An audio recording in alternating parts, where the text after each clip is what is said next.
I'm Danielle, 33 years old, and on Christmas Eve, after spending 3 days decorating every inch of my parents' house, I walked into the dining room and discovered my place card had vanished from the table.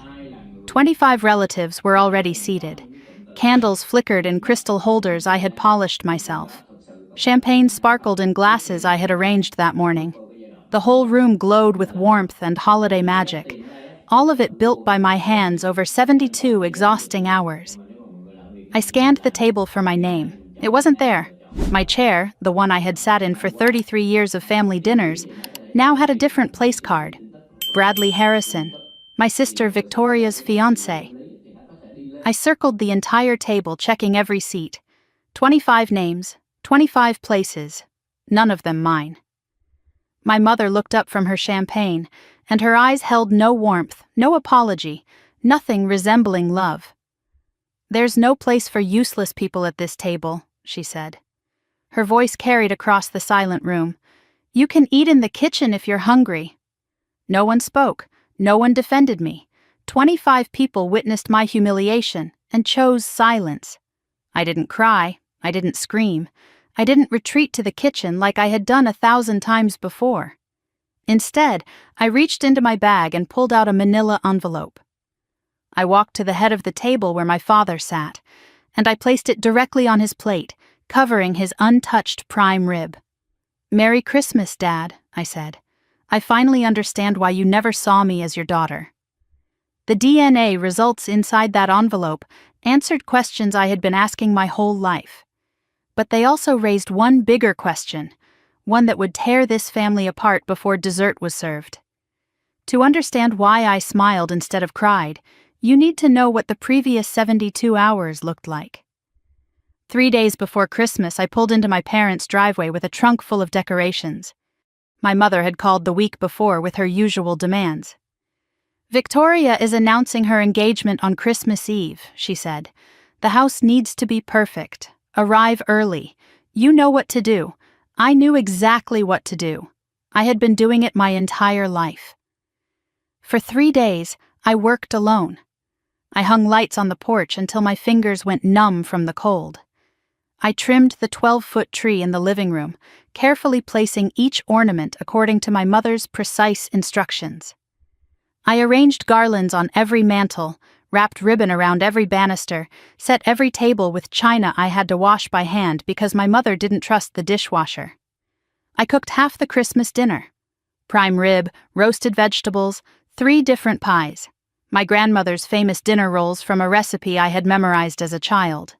The kitchen smelled like rosemary and butter and everything that should mean home. Victoria arrived on day 2, fresh from a spa weekend with her fiancé.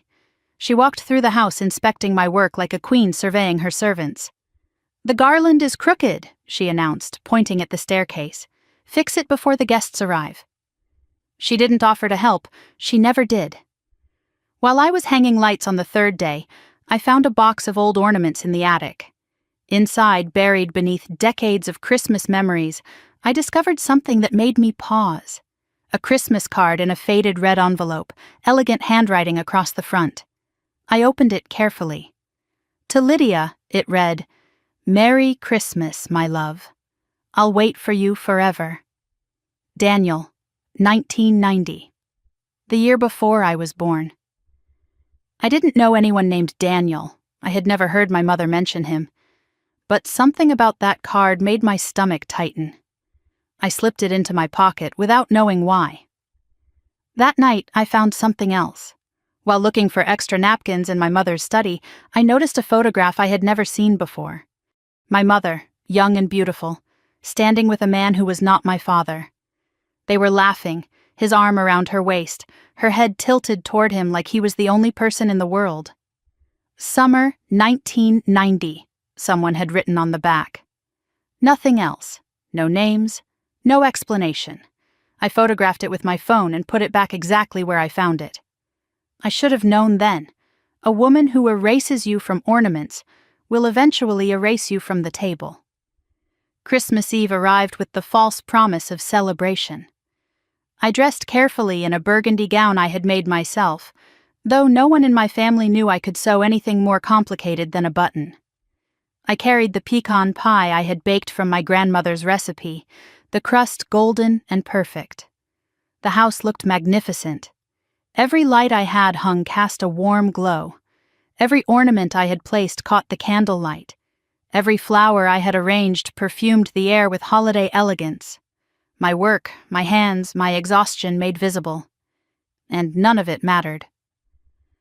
The moment I entered the dining room, I saw the empty space where I should have been. I walked the length of the table slowly, reading each place card. Richard Foster at the head, Lydia Foster beside him, Victoria Foster Wells in the place of honor, Bradley Harrison next to her, aunts, uncles, cousins, distant relatives I barely recognized, everyone accounted for, everyone except me. I watched their faces as I searched. Uncle Thomas cleared his throat and looked away. Cousin Meredith whispered something to her husband. Old Aunt Patricia clutched her pearls and studied her plate. Victoria sipped champagne with a satisfied smile, watching me hunt for a seat that didn't exist. And my father. Richard Foster sat at the head of his table, jaw tight, eyes fixed on nothing. He knew I was there.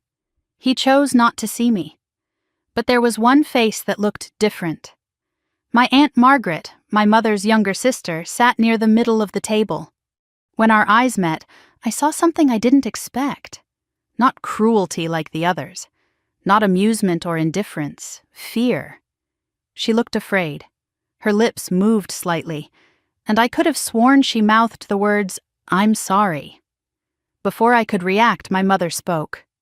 "Oh, Danielle." Her voice dripped with false sweetness. "I meant to tell you.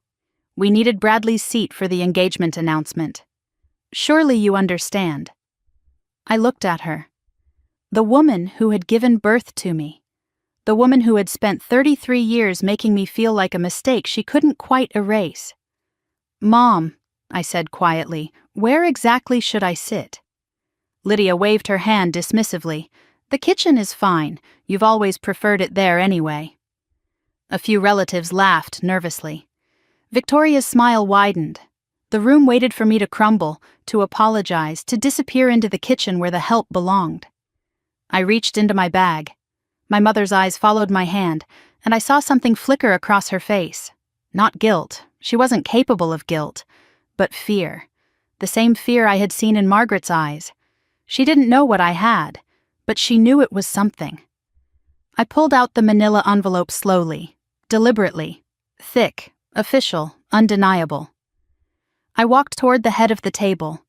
Each step felt like crossing a bridge I had spent 33 years searching for. Guests parted to let me pass, confused and curious. I stopped at my father's chair and looked down at the man I had called Dad for 33 years. He looked up at me with the same expression I had seen 1,000 times. Irritation, dismissal, absence. I placed the envelope on his plate. "Merry Christmas, Dad." My voice carried through the silent room. "I finally understand why you never saw me as your daughter." Richard's face went pale. "What is this?" "Open it," I said. "Everyone should hear what's inside." My mother moved fast, reaching for the envelope. "This is ridiculous. Danielle, stop this tantrum immediately. Don't touch it, Mom." I kept my voice steady. "It's not for you, though you already know what's inside, don't you?" Our eyes met.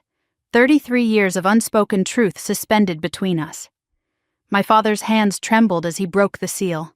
He pulled out the documents, his eyes scanning the pages. I watched his face as understanding dawned. First confusion, then recognition, then something that looked almost like relief. "Where did you get this?" His voice was barely a whisper. "Grandma Eleanor," I said. "She left me the truth you've been hiding my entire life. Since you seem to be having trouble reading, let me help." I took the document from his shaking hands and turned to face the room. 25 witnesses to 33 years of cruelty. "This is an official DNA analysis from GeneTech Laboratories," I announced. My voice was clear, carrying to every corner. Subject A, Richard Allen Foster. Subject B, Danielle Marie Foster. I paused, letting the silence build. Genetic comparison results, 0% match. I heard gasps. I saw Victoria's champagne glass freeze halfway to her lips. Conclusion: Richard Allen Foster is excluded as the biological father of Danielle Marie Foster. The room erupted into whispers. I pulled out the photograph I had found in my mother's study. She also left me this. Our mother, summer of 1990, with a man named Daniel, 6 months before I was born. I held it up so everyone could see. My mother in a sundress laughing, a man's arm around her waist. A man who was clearly not Richard. The whispers grew louder. I always thought Danielle looked different. Lydia had an affair? Before the wedding? Richard knew? My father sat motionless, staring at the photograph. You knew, I said softly, didn't you? He didn't answer. Grandma Eleanor told me everything. You've known since I was 3 years old. You did a blood type test. The results were impossible. Still, he said nothing. You knew I wasn't your daughter, and you let her treat me like garbage for 30 years. You watched her punish me for a sin I didn't commit. Richard finally spoke, his voice barely audible. I always suspected. From the day you were born, you didn't look like me, didn't act like me. But I told myself. Told yourself what? That if I ignored it, it would go away. That pretending was easier than knowing. I thought the worst was over. I thought there was nothing left to reveal. I was wrong. Aunt Margaret stood up. Not hesitantly this time. Deliberately, fully, like a woman who had finally made a decision. Lydia, she said, and her voice rang through the silent room. It's time to stop lying. To everyone. My mother's face went from flushed to gray. Margaret, sit down. No, I've been sitting down for 32 years. I've been keeping your secrets because you threatened me. Because you knew things about my life I couldn't afford to have exposed. Margaret turned to me. But your grandmother freed me from that, Danielle. Before she died, she told me it was time. And she gave me proof. Margaret! My mother's voice was desperate now. There's more, my aunt said, ignoring her. More than the affair. More than the DNA. Something Danielle still doesn't know. She looked at me with tears in her eyes. Something about why Daniel really left. And what your mother did to make sure he never came back. But first, let me take you back to the summer I turned 22. The summer my mother's heart stopped, and so did my future. Because that's where this story really begins. 11 years ago, I was someone else entirely. I was 22, a junior at Parsons School of Design in New York City, and I believed the future was something I could hold in my hands. I lived in a tiny shared apartment in Brooklyn with 2 roommates who understood that rent was optional, but dreams were not. I worked part-time at a fabric store in the garment district, surrounded by bolts of silk and wool and cotton that whispered possibilities every time I touched them.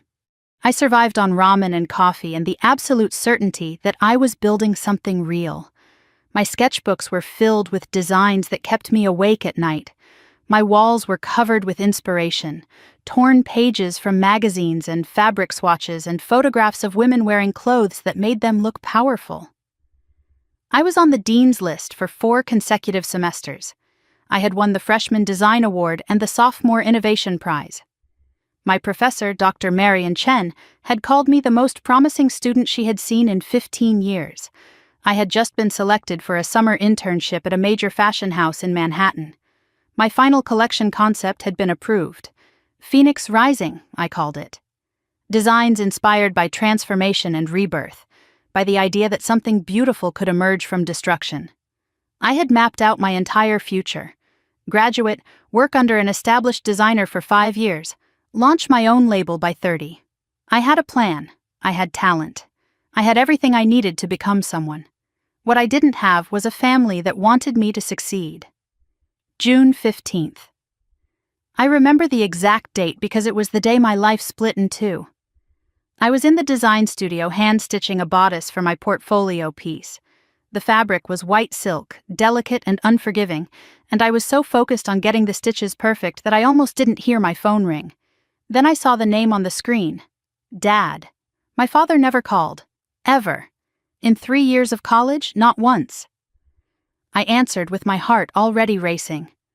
Danielle, his voice was flat, controlled, businesslike. Your mother had a heart attack this morning. Massive. She's in surgery now. I dropped my needle and pricked my finger. A small bloom of blood appeared on the white silk, spreading slowly like a warning. How bad is it? Bad. The doctors say she needs bypass surgery, then months of recovery, physical therapy, someone to care for her full time. He paused, and in that silence I heard everything he wasn't saying. Victoria has her bar exam in 2 months. She can't leave Boston. Another pause. We need you to come home, Danielle. I thought about my internship starting in 3 weeks, my final collection due in the fall. The future I had built brick by brick for 3 years. For how long? However long it takes. I tried to save my future. I called my academic advisor first, explaining the situation, asking about medical leave, deferred enrollment. The answer came quick and cold. You've already used your 1-semester leave for your grandmother's illness freshman year. There's nothing more we can do. I called the internship next. Explained, begged, promised to work twice as hard when I returned. We're sorry, the voice on the phone said, but we need someone who can commit. The position has been filled. I called Professor Chen last. She was the one person who had always believed in me, who had seen something in my work worth nurturing. Danielle, she said softly, I understand family emergencies. But if you leave now, you lose your spot in the senior showcase. That's the industry's first look at you. Can I work remotely? I asked, desperate. Send in designs? Fashion isn't remote, sweetheart. It's hands-on. It's being here, in the room, fighting for your vision. A long silence. I'm so sorry. I really am. You had such a bright future. Had, not have, had, past tense, already gone. I packed up my dream that night, took down the inspiration board I had spent 2 years building, folded my half-finished designs into a suitcase I knew I would never open. My roommate Jessie watched with tears in her eyes. You'll come back, right? You'll finish? I couldn't answer.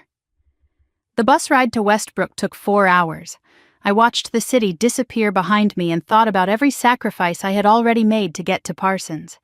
Working 3 jobs in high school to save money, applying for scholarships my parents never helped with, building a future alone, brick by brick.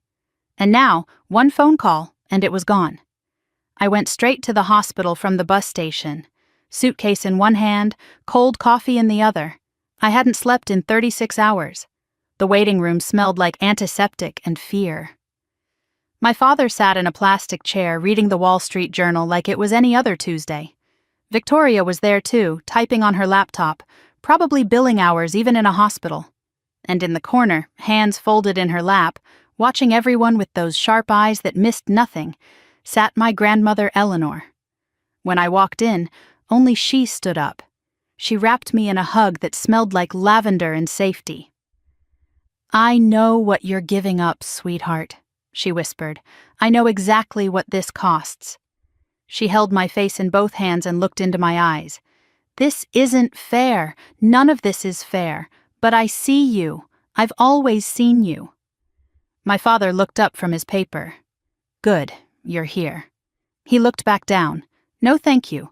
No acknowledgement of what I had sacrificed. Just good, you're here. Like I was a package that had finally arrived. Victoria closed her laptop with a dramatic sigh. Finally. I've been here for 3 days already. I have depositions to prepare. She looked at my suitcase. Is that all you brought? You're going to need more than that. How long am I staying? Victoria laughed. However long it takes, apparently. I have to get back to Boston by Friday. I went to see my mother alone. She lay in the ICU bed, pale and fragile, hooked up to machines that beeped and hummed. For a moment I felt something. Pity, fear, maybe even love. She looked so small, so vulnerable, so different from the woman who had spent 22 years making me feel invisible. Then she opened her eyes. Her first words to me were, "Not thank you for coming. Not, "I'm glad you're here." "Finally," she said. "I hope you're not going to sulk about this. Someone had to stay, and Victoria has responsibilities." Even on what could have been her deathbed, she couldn't say one kind thing to me. As I was leaving the hospital that night, my grandmother pulled me aside. "Your mother has always been afraid of you, you know." "Afraid of me?" I almost laughed. "She doesn't even see me." Eleanor's eyes went dark. "Oh, she sees you. That's exactly the problem." Before I could ask what she meant, a nurse interrupted with questions about medication. And the moment passed. I wouldn't understand those words for another 11 years. 2 weeks after the surgery, my mother came home. My father called a family meeting in the living room, and he arrived with a literal checklist. "Medication schedule," he announced. 5 different pills, 4 times a day. Physical therapy appointments 3 times a week. Danielle will drive. Dietary restrictions. Danielle will cook all meals. Household maintenance. Danielle will handle everything Lydia usually does. He looked up from his list. Victoria will visit when she can. Her schedule is demanding. I found my voice. And when Mom is recovered? When she doesn't need full-time care anymore? My father blinked like the question surprised him. "We'll discuss that when the time comes. I'd like to go back to school eventually." Victoria laughed. "Danielle, you're 24. By the time Mom recovers, you'll be too old to start over. Just accept it." My father didn't even look up from his checklist. "Fashion design isn't a real career anyway. Consider this an opportunity to find something more practical." I looked at my grandmother. Her face was rigid with suppressed fury. Victoria stood to leave, already packing her bag for Boston.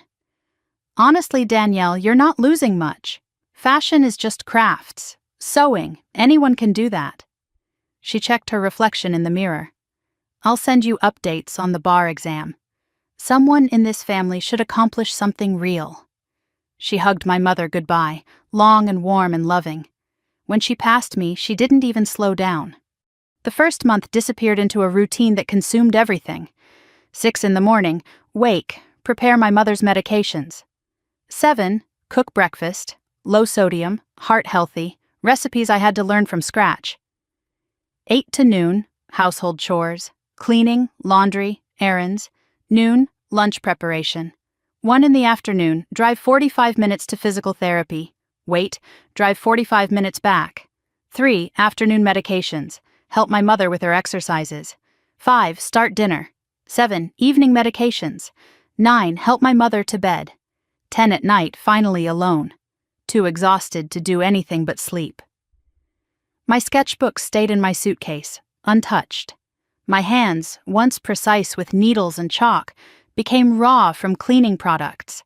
My dreams, once vivid and colorful, turned gray and repetitive. I stopped thinking about fashion. It hurt too much. My mother never once said thank you. Instead, there was constant criticism. "The soup is too salty. The house isn't clean enough. You're walking too loud." When I suggested hiring a part-time nurse to share the load, she looked at me like I had suggested setting fire to the house. "Why would we waste money when you're already here?" One night I caught my reflection in the bathroom mirror.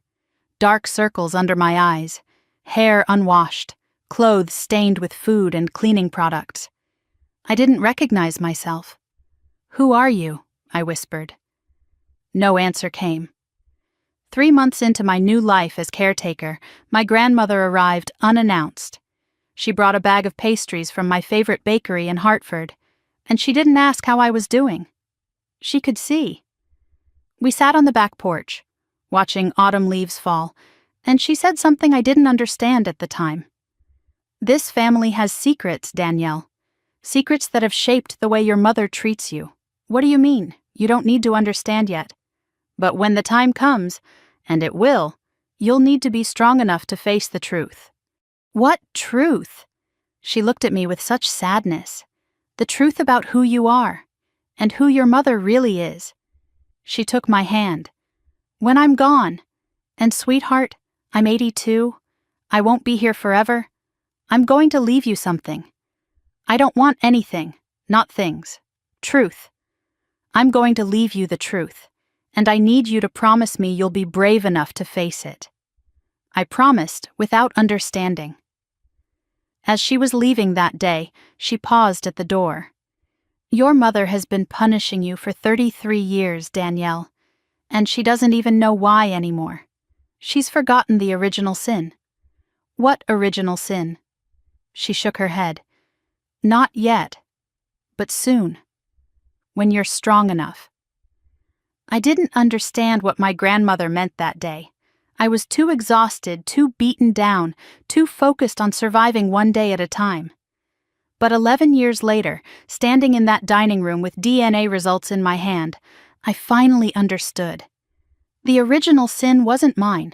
It was my mother's, and she had spent 33 years making me pay for it. But I'm getting ahead of myself. There were still 9 more years of servitude before my grandmother's envelope would find me. 9 years of invisibility. 9 years of being the useful daughter who was never quite good enough. And somewhere in those years, I made a decision. If they were going to ignore me, if they were going to pretend I didn't exist, then I would use that invisibility to build something they couldn't take away. A secret career, a hidden identity, a future they knew nothing about. But that story comes later.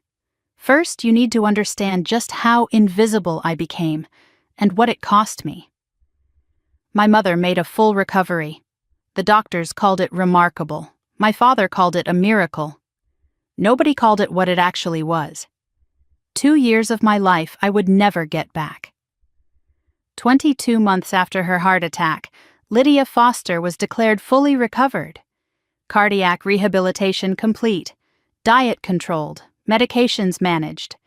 The woman who had needed round-the-clock care was now playing tennis twice a week at the country club. She returned to her social committees, her garden club, her lunch dates with friends who congratulated her on looking so well. I watched her drive away to her manicure appointments and thought about the girl I used to be. The design student, the dreamer, the one who believed the future was something she could hold in her hands. That girl had died somewhere in the 2 years of medication schedules and physical therapy drives and meals I cooked that were never quite good enough. What I expected when my mother recovered was simple. A thank you, perhaps. An acknowledgement of the sacrifice. Maybe even a conversation about returning to school. Some recognition that I had given up everything to keep her alive. What I received was something else entirely. I was standing in the hallway outside the kitchen when I heard them talking. "Your mother and me." Lydia's voice floated through the half-open door. "Well, it's not like Danielle had anything important going on anyway. She was always the practical one." My father's response cut even deeper. "At least she's useful for something." Neither of them knew I was listening. Neither of them would have cared if they did. I chose a Sunday dinner to ask the question that had been burning in my throat for months. The 4 of us sat around the dining room table, a rare occasion when Victoria was home from Boston. I cleared my throat. "Mom's fully recovered now. I was thinking about going back to school."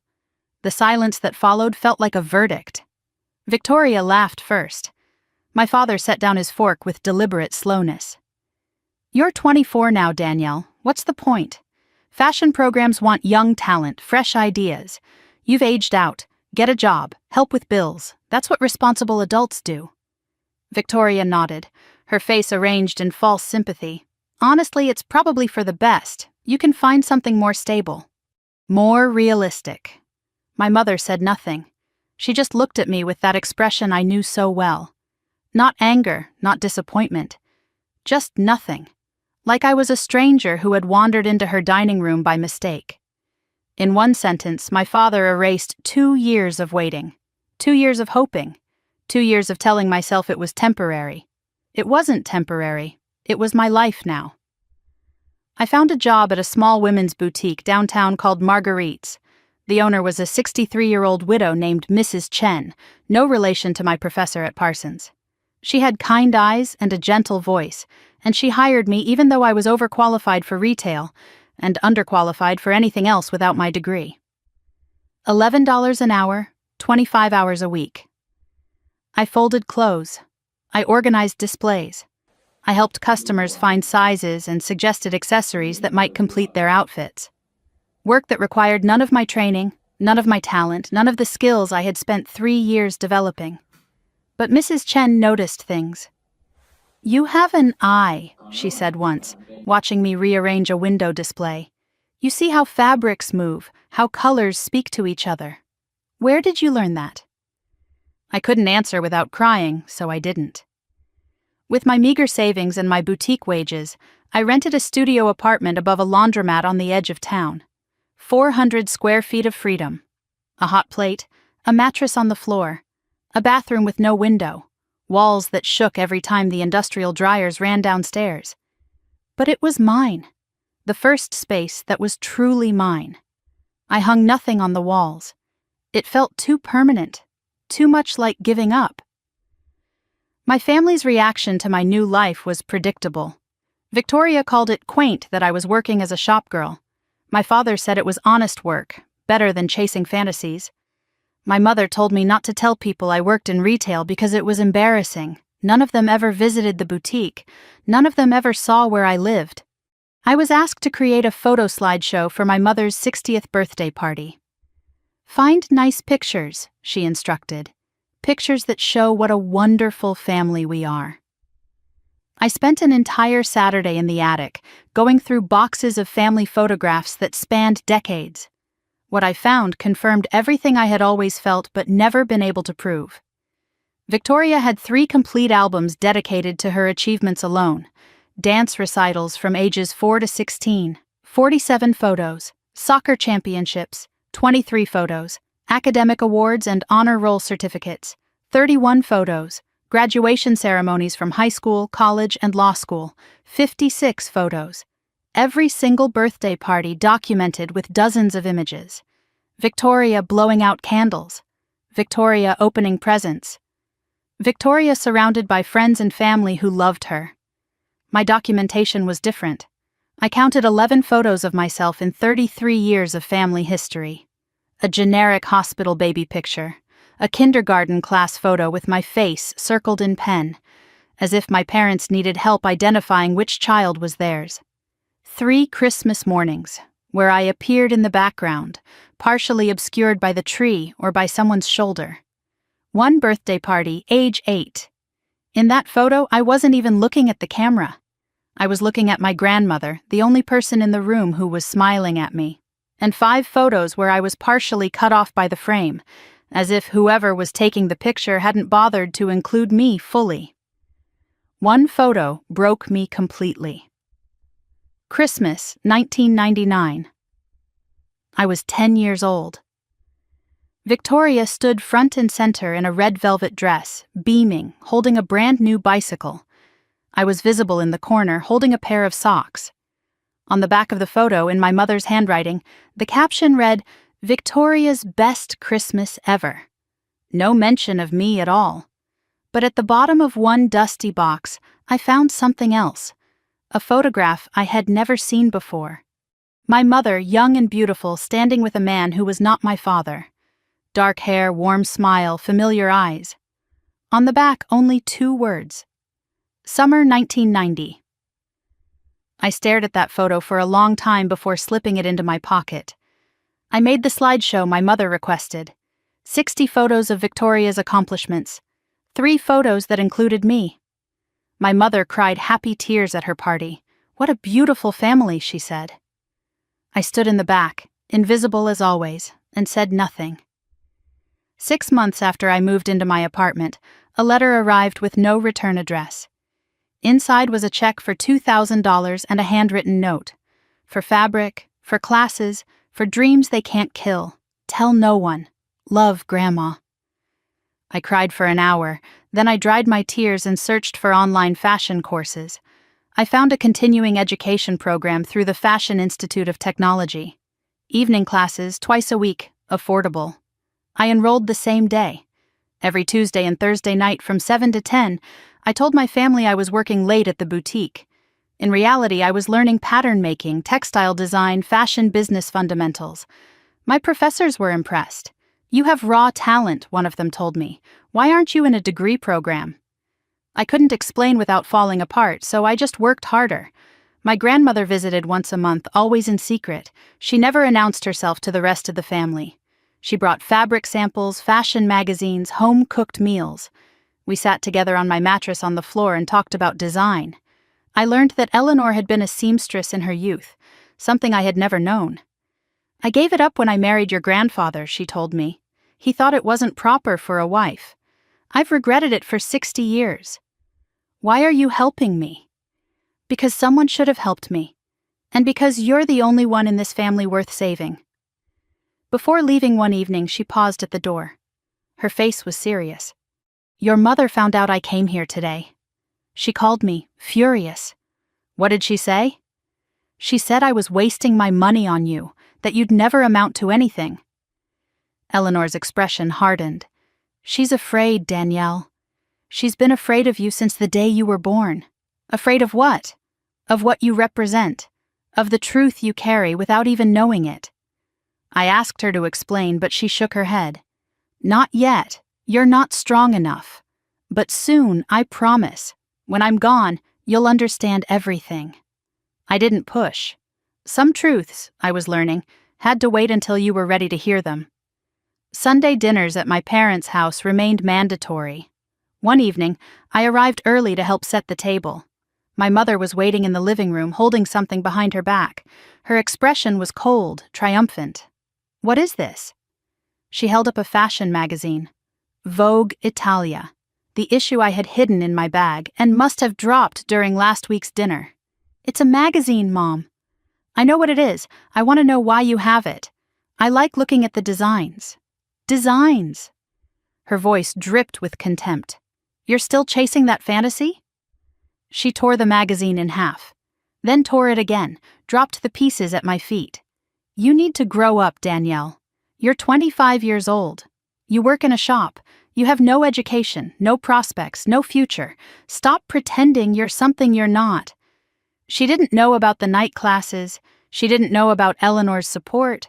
She didn't know that I had submitted 3 designs to an online competition just last week.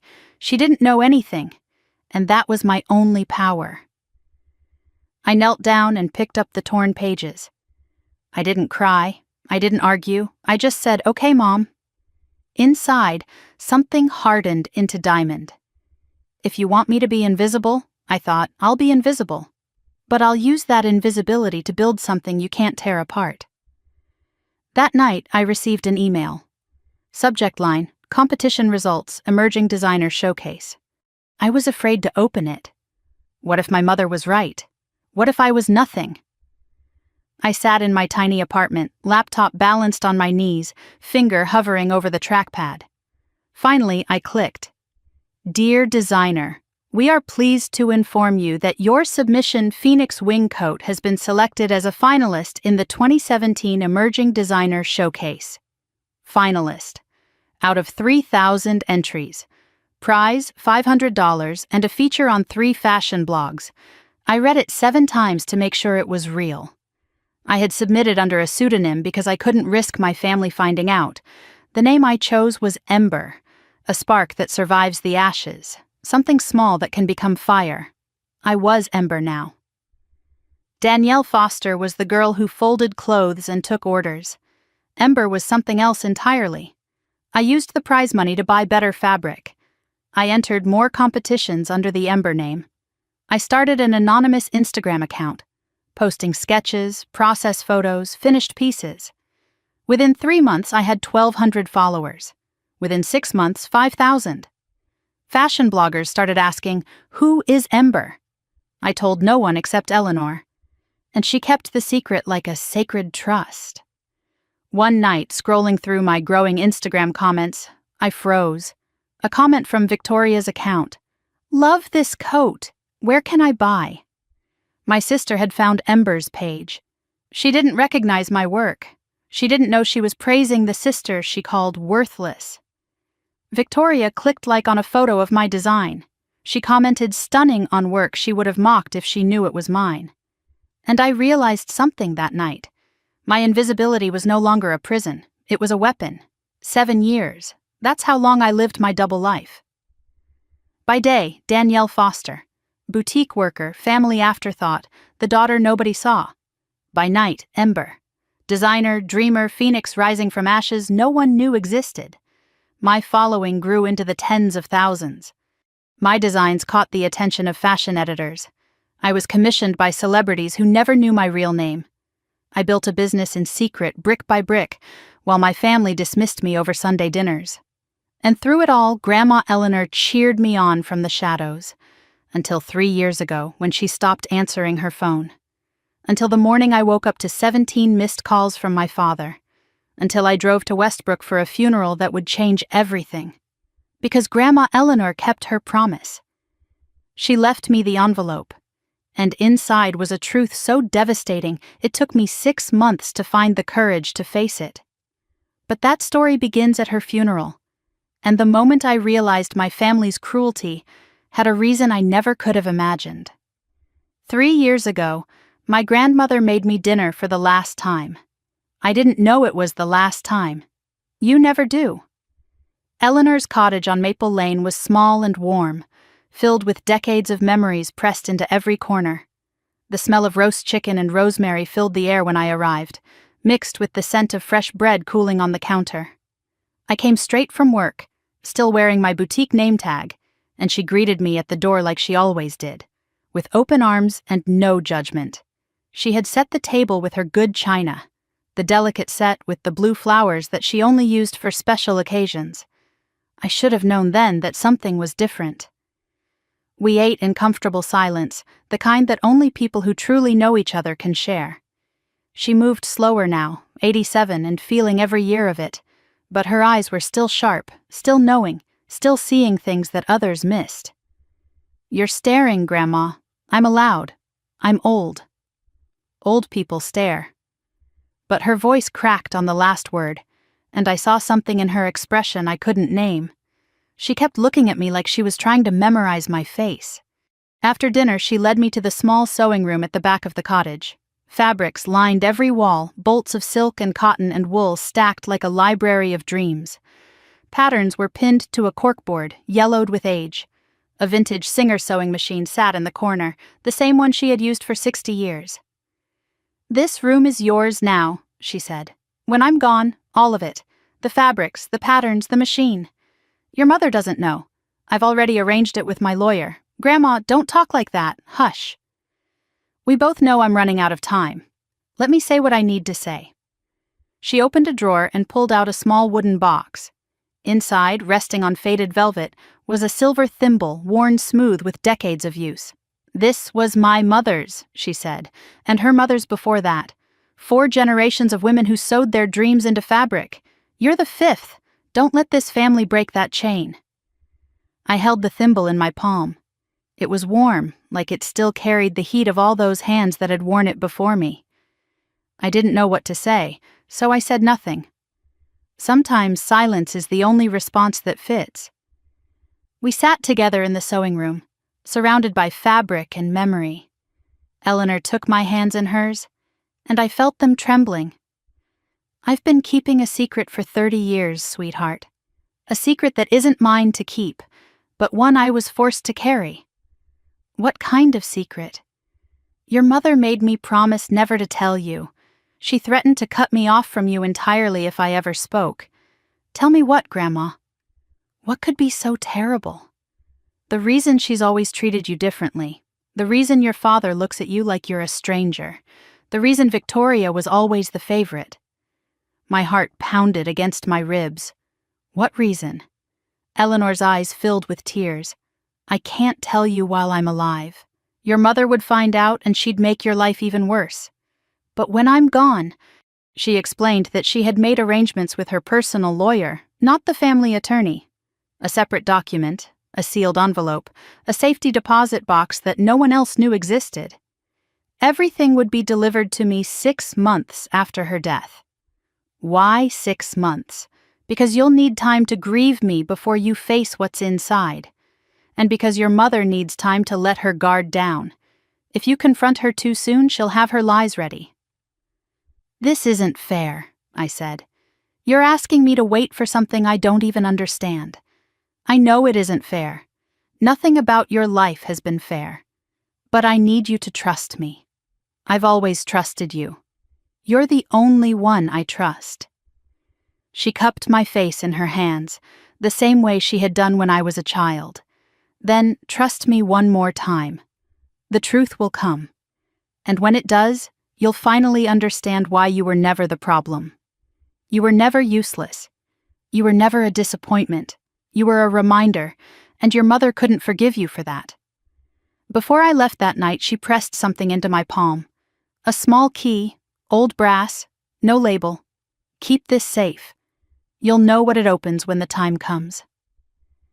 I drove home with the key in my pocket, questions swirling in my mind. I didn't know those would be the last words she ever spoke to me. 3 weeks later, my phone rang at 6:47 in the morning. I know the exact time because I stared at the screen for what felt like an eternity before answering. 17 missed calls from my father. My stomach dropped before I even heard his voice. "Danielle," he said, "your grandmother passed away in her sleep last night." The words didn't make sense at first. I heard them, but they refused to arrange themselves into meaning. "What?" "Eleanor." "She's gone. The funeral is Saturday. Be there by 10. He hung up before I could respond. I sat on the edge of my bed, phone still in my hand, staring at nothing. Eleanor was gone. The one person who saw me, loved me, believed in me. Gone. I cried until I couldn't breathe. Then I cried some more. Somewhere in that ocean of grief, I remembered the envelope. The secret she couldn't tell me. The truth waiting 6 months away. Had she known? Had she sensed that her time was running out? Of course she knew. Eleanor always knew. I arrived at Westbrook Funeral Home an hour early, the way Eleanor had always taught me. Early is on time is late. I wore a simple black dress I had made myself, Ember's work, though no one would ever know. I carried a small bouquet of lavender, her favorite flower. The funeral home smelled like lilies and floor polish, the same scent that would haunt me for months afterward. My mother was already there, directing the funeral staff like a general commanding troops. When she saw me, she barely paused. "The seating chart is done. You're in the 3rd row." 3rd row? But I'm her granddaughter. The front row is for immediate family and those who were close to your grandmother. Victoria is coming with Bradley. They need the space. I felt the words land like a slap. I was close to her. I was the closest. "Don't make a scene, Danielle. Not today." The service was beautiful in the way that funerals for beloved people always are. Beautiful and terrible and wrong. Victoria delivered the eulogy, 14 minutes of performative grief. She spoke of Eleanor's love for family, her dedication to tradition, her warm heart and generous spirit. She never mentioned the sewing room. She never mentioned the secret visits. She never mentioned me at all. I sat in the 3rd row, surrounded by distant cousins who kept whispering, "Which one is she again?" I clutched my lavender bouquet until my fingers ached and watched my family grieve together without me. After the service, a man in a gray suit approached me near the exit. Kind eyes, firm handshake. "Miss Foster? I'm David Whitmore, your grandmother's personal attorney. I didn't know she had a personal attorney. There's quite a bit your family doesn't know. Eleanor made sure of that. He handed me a business card. Call me in 6 months. She left specific instructions for you, and only you." The formal will reading took place 2 weeks later at the office of Morrison and Associates, the family attorney. We gathered in a conference room that smelled like old paper and expensive cologne.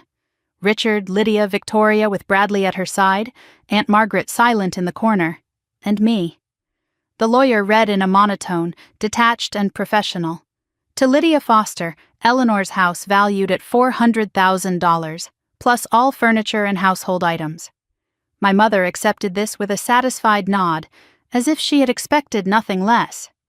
To Victoria Foster Wells, Eleanor's jewelry collection, including the diamond earrings and pearl necklace, plus a trust fund of $150,000. Victoria squeezed Bradley's hand. Grandmother always had such good taste. To Richard Foster, Eleanor's investment portfolio, approximately $200,000. My father showed no emotion. Money was simply his due. Then the lawyer paused, shuffled his papers. To Danielle Foster, a collection of vintage fabric, a sewing machine, and a handwritten recipe book. The silence that followed was deafening. Victoria laughed first. Fabric? She left you fabric? My mother's lips curled. Mother always was sentimental about useless things. My father said nothing at all. I kept my face neutral. Thank you. That's all I wanted. Victoria smirked. I'm sure it is. What no one knew was that the fabric collection was worth nearly $10,000. Rare silks, vintage velvets, materials that collectors would pay dearly to own. What no one knew was that the sewing machine was a 1952 Singer, a collector's item in perfect condition. And what no one knew was that there was another will, another lawyer, another envelope. Eleanor had played this perfectly. As everyone stood to leave, Aunt Margaret caught my arm. Don't let them see you cry, she whispered. I'm not crying. Good. Because your grandmother was smarter than all of them combined. I know what she really left you. She walked away before I could ask how she knew, before I could ask what else she knew. I drove home with a box of fabric in my trunk and a secret burning in my chest. 6 months. I just had to wait 6 months. The waiting was the hardest part. I threw myself into work, both works. By day, I was Danielle Foster, shop girl, invisible daughter, family disappointment. By night, I was Ember, and Ember was rising. During those 6 months of waiting, my Instagram following grew to 75,000. I received my first major commission, a custom gown for a B-list actress who wore it to an awards show. I was featured in 3 online fashion publications. A buyer from a Manhattan boutique reached out, wanting to carry Ember's designs. I registered an LLC, Ember and Thread, LLC. My grandmother's fabric became the foundation of a capsule collection that sold out in 3 days. And through it all, my family had no idea. Victoria posted on Instagram about her amazing new find, a designer called Ember. My mother wore an Ember scarf she had bought online, not knowing her useless daughter had made it. The irony sustained me through every Sunday dinner. But beneath the success, the grief remained. Every night I talked to Eleanor's photograph. I'm building something, Grandma. I'm becoming someone. The silence that answered was unbearable. I marked each day on my calendar like a prisoner counting toward release. 182 days, then 100, then 50, then 10. And finally, 6 months to the day after Eleanor's death, my phone rang. Miss Foster? David Whitmore. Your grandmother's waiting period has ended. I have her bequest ready for you. I met him at his office that afternoon. It was small, private, tucked away in a building far from the family's usual lawyers. He greeted me with genuine warmth. Your grandmother spoke of you often. She was very proud of what you've built. She told you about Ember? She told me everything. She wanted someone to witness your success, in case she didn't live to see it herself. He placed a thick manila envelope on the desk between us. Sealed with red wax, Eleanor's personal seal. My name written across the front in her elegant handwriting. This was held in a private safety deposit box, completely separate from her official estate. He placed a key on the desk next to it, matching the one Eleanor had given me. There's a second box. The key opens it, but she wanted you to read the letter first. Then he slid a bank statement across the desk. My hands trembled as I read it. A separate account in my name, $50,000. She transferred this over the past decade, small amounts that wouldn't be noticed. A note was clipped to the statement, Eleanor's handwriting. For your dream, for your future, for the life they tried to steal from you. David Whitmore leaned forward. Miss Foster, I've been a lawyer for 35 years. I've seen many family secrets, but your grandmother was protecting you from something significant. Do you know what's in the envelope? I don't. She sealed it herself. But she told me one thing. What? She said when Danielle reads this, everything she thought she knew will change. Make sure she has somewhere safe to go. I drove home with the envelope on my passenger seat, just as Eleanor had planned. $50,000 in an account with my name, a key to a safety deposit box, and a sealed envelope containing a truth 33 years in the making. I could open it now, right now, rip through the wax seal, and finally know. But I didn't. I put it in my nightstand drawer instead. I wasn't ready. I wasn't ready to learn why my mother hated me. I wasn't ready to discover why my father looked through me. I wasn't ready to understand why I had spent 33 years being called useless by people who were supposed to love me. I was afraid. But Christmas was coming. And somehow I knew that envelope would find its way to that dining room table. I just didn't know it would destroy everything, including the lies my family had built their entire lives upon. 2 weeks later, I finally opened it, and the truth inside burned like fire. The envelope sat in my nightstand drawer for 12 days. 12 days of knowing the truth was inches away. 12 days of being too afraid to reach for it. Every night I opened the drawer and looked at it. The red wax seal, Eleanor's handwriting, the weight of secrets I could feel through the paper. Every night I closed the drawer without touching it. Sleep became impossible. My dreams were filled with my grandmother's voice, repeating the same words over and over. Be brave. Be brave. Be brave. I didn't feel brave. I felt like a child standing at the edge of a cliff, knowing I had to jump, but unable to make my feet move. What finally broke me was a Sunday dinner. December 10th, 2 weeks before Christmas. I sat at my parents' table, invisible as always, while my mother announced Victoria's engagement party. Christmas Eve, she declared, the whole family. Danielle, you'll arrive 3 days early to decorate, and cook, and make everything perfect for your sister's moment. I nodded, said nothing, drove home in silence, and sat alone in my apartment at 11:47 at night, feeling the familiar weight of being invisible, being used, being nothing. Eleanor's words echoed in my mind. You were never the problem. If I was never the problem, then what was? I needed to know. Tonight. Now. I pulled the envelope from the drawer, sat on my bed with my back against the wall, turned it over in my hands 3 times. The red wax seal cracked under my thumb. Okay, Grandma, I whispered. I'm ready. Tell me the truth. The paper inside was thick, expensive, the kind Eleanor used for important correspondence. 8 pages, handwritten in her elegant script. And clipped to the front, 2 documents that would change everything I thought I knew about myself. I looked at the first document. Official letterhead from Gene Tech Laboratories. A DNA analysis report dated March 2019, 4 years ago. Eleanor had ordered this test without telling anyone. How she had obtained my father's DNA, I would never know. My hands trembled as I scanned the page. Medical terminology, percentages, charts, numbers that meant nothing to me. Then I reached the conclusion, boxed and bold at the bottom of the page. Richard Allen Foster and Danielle Marie Foster. 0% genetic match. Conclusion, excluded as biological father. 0%. Not a question of doubt. Not a maybe. Not a margin of error. 0. The room tilted sideways. I read it again, and again, and again. The words didn't change. Richard Foster was not my father. He had never been my father. The second document was my birth certificate. Not the copy I had seen before, but the original. In the space where the father's name should have been, someone had redacted the information with black marker. But the marker had faded over 33 years. Beneath it, barely visible, I could make out a name. Daniel.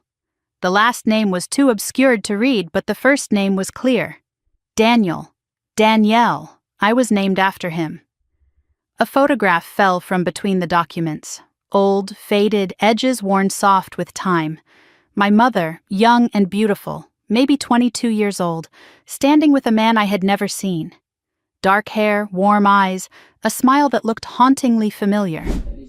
On the back, in Eleanor's handwriting, 2 words: Lydia and Daniel, summer 1990, 6 months before you were born. I stared at that photograph for a long time. The man had my eyes, my chin, my smile. He looked at my mother like she was everything, and she looked at him like she wanted to forget he ever existed. I unfolded Eleanor's letter with shaking hands. The pages rustled like whispers, like secrets finally being spoken aloud. "My dearest Danielle," she wrote, "if you're reading this, I'm gone. I'm sorry I couldn't tell you in person. I'm sorry I made you wait. But some truths are too dangerous to speak, while the people who fear them are still watching. I'm going to tell you everything now. Everything your mother has hidden. Everything your father, Richard, has chosen to ignore. Everything I've carried alone for 33 years. It begins in the summer of 1990, before you were born. Before your mother married Richard. Before any of us knew what secrets we would have to keep. Your mother was 23 that summer. She worked as a receptionist at Hartford Textile Company, answering phones and filing paperwork while waiting for her real life to begin. She was already engaged to Richard Foster. A suitable match, both families agreed. Richard was stable, wealthy, boring. Your mother was restless, young, hungry for something more than a safe marriage and a comfortable house. Then Daniel arrived, new hire, junior accountant, completely unsuitable by every measure that mattered to our families. He was passionate about art, about life, about everything that made Richard seem dull by comparison. And he was passionate about your mother. They began an affair 3 months before the wedding. I knew something was wrong. I saw how your mother glowed when she came home late, how she checked her phone constantly, how she became someone else entirely when she thought no one was watching. I asked her once if she was happy. She laughed and said she had never been happier. I should have known then that happiness built on secrets never lasts. The letter continued, and each word cut deeper than the last. Your mother discovered she was pregnant 6 weeks after marrying Richard, Eleanor wrote. She knew immediately. The timing was wrong. The baby was Daniel's. She never told Daniel. She never told Richard. She let everyone assume the child was her husband's, and she buried the truth so deep she almost convinced herself it had never happened. But Richard suspected from the beginning. You didn't look like him. You didn't act like him. When you were 3 years old, he secretly ordered a blood type test. The results were impossible if he was your biological father. He confronted your mother. She denied everything, cried, raged, swore on her mother's grave that you were his. And Richard chose to believe her. Not because he was convinced, but because the alternative was too humiliating to accept. From that day forward, he looked at you differently. The warmth that should exist between a father and daughter simply wasn't there. It couldn't be there. Every time he saw your face, he saw the possibility of betrayal. Richard made a choice, Danielle. He chose his reputation over the truth. He chose comfort over justice, and he chose to let your mother punish you rather than face his own humiliation. They made a silent agreement. Pretend you were his but never truly love you, never truly accept you. Make you the scapegoat for sins you didn't commit. The words blurred as tears filled my eyes. 33 years. 33 years of being treated like an outsider, and now I knew why. I wasn't crazy. I wasn't imagining things. They had been punishing me my entire life for something I didn't do. Something I couldn't have done. I was a baby. I was innocent. And they made me pay for their lies anyway. I wiped my eyes and kept reading. Eleanor explained why she had stayed silent for so long. I suspected the truth from the day you were born, she wrote. You had Daniel's eyes, his smile. Anyone who looked closely could see it. I confronted your mother when you were 2 years old. I told her she needed to tell Richard the truth, or I would. Her response was immediate and brutal. If you ever tell anyone, Richard, Danielle, anyone, I will make sure you never see your granddaughter again. I will tell everyone you've gone senile. I will have you committed if I have to. You will never see her again. I was faced with an impossible choice. Lose you immediately by telling the truth, or stay silent and remain in your life. I chose silence. I chose having some of you over having none of you. I'm not sure it was the right choice, but it was the only one I could make. She wrote about Daniel next. What happened to him, where he went, why he never came looking for me. I investigated quietly over the years, she explained. Daniel was transferred to the company's Chicago office shortly after the wedding. He heard rumors a year later that your mother had a baby. He did the math.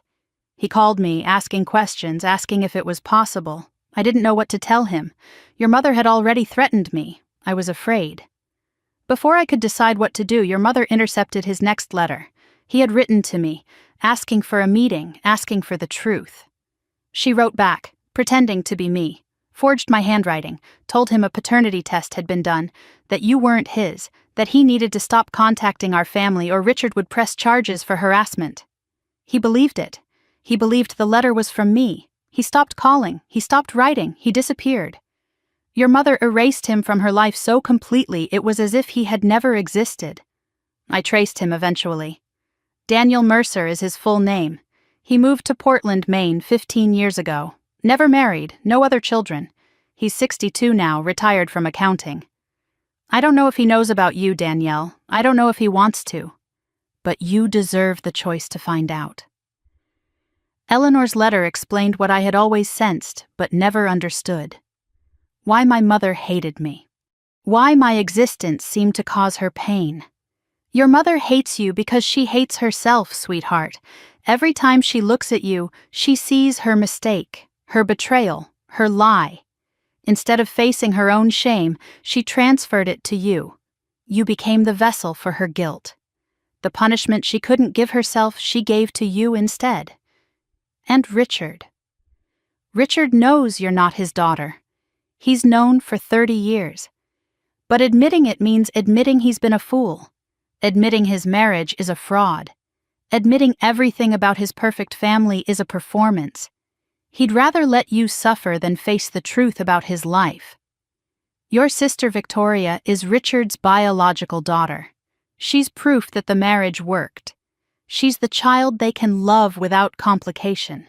You were always the reminder of what came before. The evidence of a lie they couldn't escape. I'm not telling you this so you can destroy your family, Danielle. I'm telling you this so you can finally be free of them. You were never useless. You were never a disappointment. You were never the problem. You were a child caught in the crossfire of adult sins. What you do with this truth is your choice. Confront them or walk away. Forgive them or let them go. Find your father or leave the past buried. I trust you to make the right decision for yourself. But whatever you choose, remember this. You deserve a seat at the table. You always did. And if they won't give you one, build your own damn table. The final page was separate from the rest. Written in shakier handwriting, dated 1 week before Eleanor died. She had known she was running out of time. P.S., my darling girl, I need you to remember something, in case everything else fades. You were not a mistake. You were not a punishment. You were not something to be ashamed of. You were a miracle I got to love for 30 years. The bravest, kindest, most talented person I've ever known. Not in spite of what you endured, but because of how you survived it. Your mother's choices are not your story. Her shame is not your inheritance. You are allowed to be happy. You are allowed to be loved. You are allowed to take up space in a room without apologizing for breathing. Whoever your father is, wherever he is, he doesn't define you either. You are already whole. You always were. I'm sorry I couldn't protect you better. I'm sorry I stayed silent when I should have spoken. I'm sorry for every moment you spent believing their lies about who you are. But I'm not sorry I loved you. That was the easiest choice I ever made. Fly, my little phoenix. Build your empire. Wear your success like armor. And when they finally see what you've become, don't let them take credit for surviving what they did to you. Live, sweetheart. That's the only revenge that matters. All my love, forever and after, Grandma Eleanor. At the very bottom, almost hidden, She had added one more line. P.P.S. Ask your Aunt Margaret about Christmas 1991. She saw more than she's ever admitted. You're not the only one your mother threatened into silence. I sat motionless for an hour after finishing the letter. The pages spread across my bed like evidence at a crime scene. DNA results, birth certificate, photographs, newspaper clipping of Daniel Mercer's retirement. 33 years of questions finally answered. I wasn't broken. I was betrayed. I wasn't unlovable. I was unloved on purpose. I wasn't a failure. I was set up to fail. Every cruel word, every dismissal, every time they called me useless, it was never about me. It was always about them, their lies, their cowardice, their shame. The anger that rose in me was hot and clean and clarifying. Not the sad anger of someone who doesn't understand. This was the righteous anger of someone who finally does. They stole my childhood, my education, my self-worth, and they did it knowingly, deliberately, for 33 years. I could walk away, never see them again, let them rot in their lies. Or I could make them face what they had done. Christmas was 2 weeks away. Victoria's engagement party. The whole family gathered. 25 witnesses to 33 years of cruelty. 25 people who needed to know the truth. I picked up my phone and scrolled to a number I had saved months ago. The investigator I had hired when I first started wondering about my family's secrets. I typed a message. I need Daniel Mercer's current address and phone number. I need to know if he knows about me. I pressed send. Then I started planning. 3 days later, my phone rang. Miss Foster? This is Janet Chen, the investigator you hired. Did you find him? I did. Daniel Mercer, 62, lives in Portland, Maine, retired accountant. Never married, no children. She paused. But there's something else. What? He's been searching for information about your mother for the past 5 years. He hired someone too. A few months ago he found out about you. My heart stopped. He knows I exist? He knows your mother had a daughter 9 months after he left Connecticut. He's been trying to figure out how to reach you without disrupting your life. I couldn't breathe. The room spun around me. Miss Foster? Are you still there? Yes, I whispered. I'm here. He asked me to give you a message if I ever found you. He said, tell her I never knew. Tell her I would have stayed. Tell her I'm sorry it took so long. Christmas was in 17 days. And suddenly, I had so much more to fight for than just the truth. I spent the next 2 weeks becoming someone new. Not Danielle the invisible, not Danielle the useless. Someone my family had never met before. Someone who knew exactly what she was walking into and exactly what she was going to do. The morning after I finished reading Eleanor's letter, I woke after 3 hours of restless sleep and walked to my bathroom mirror. I expected to see someone shattered. Someone broken by the weight of 33 years of lies finally exposed. Instead, I saw clarity. The bags under my eyes were the same. The face was the same. But something behind the eyes had changed. I know who I am now, I whispered to my reflection. I know who you are. And I know exactly what I'm going to do. Christmas was 2 weeks away. Victoria's engagement party. 25 guests. The entire extended family gathered in one room. The perfect stage for the perfect revelation. This wasn't revenge, I told myself. This was justice. 33 years of lies deserved 33 seconds of truth. I gathered my weapons carefully. The DNA results, copied 3 times, originals secured in my safety deposit box. The birth certificate, photographed and backed up to the cloud. Eleanor's letter, memorized word for word, the original locked away where no one could destroy it. The photograph of my mother and Daniel tucked into my wallet like a talisman. And in my phone, a message I still hadn't answered. Daniel Mercer's number, provided by the investigator. I had stared at it for hours. Started typing a response 17 times. Deleted each one. Not yet. First, I needed to face the family that raised me. Then I could meet the father who never knew I existed. December 12th, 8:47 in the morning. An email arrived that changed everything. Subject line, urgent, Vogue feature inquiry, Ember and Thread. My coffee cup froze halfway to my lips. I opened it with trembling fingers. Dear Ember, the message began. Vogue's digital team has been following your remarkable rise with great interest. We believe you represent the future of American fashion design, and we would like to feature you in our March issue. We're requesting an exclusive interview, a professional photo shoot, and most importantly, the reveal of your identity. The mysterious designer everyone has been asking about, finally unmasked. Please confirm your interest by January 15th. The room spun around me. Vogue, the most prestigious fashion magazine in the world. They wanted to feature me. They wanted to know who I was. If I said yes, my identity would be public within 2 months. My family would discover that the useless daughter they had dismissed for 33 years was actually a successful designer with nearly 100,000 followers.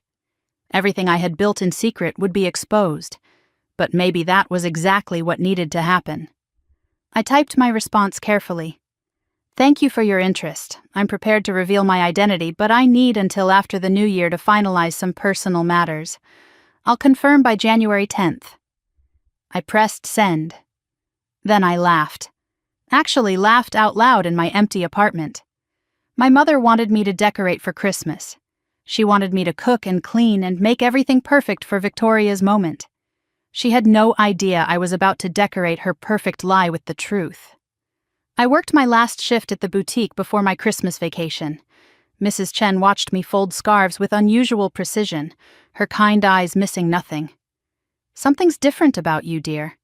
I finally figured out who I am. And who is that? Someone who doesn't fold scarves, not anymore. She smiled, and I saw something like pride in her expression. I always knew you were meant for bigger things, Danielle. The way you touch fabric, the way you see what others miss. You have a gift. I hope you're finally ready to use it. As I left the boutique that evening, my phone buzzed. Unknown number. Portland area code. My heart stopped. A text message appeared on my screen. I know you need time. I've waited 33 years. I can wait a little longer. But when you're ready, I'm here. Daniel. I read it 7 times before getting in my car.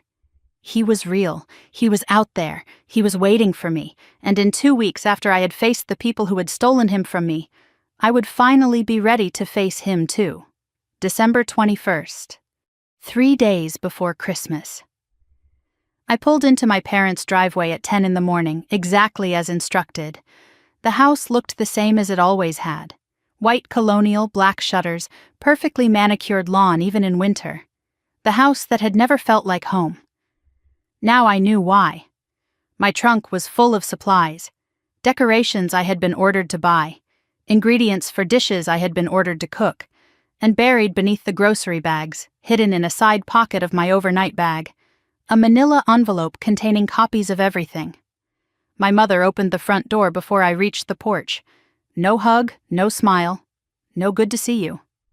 You're late. I said 10 o'clock. It was 10:03.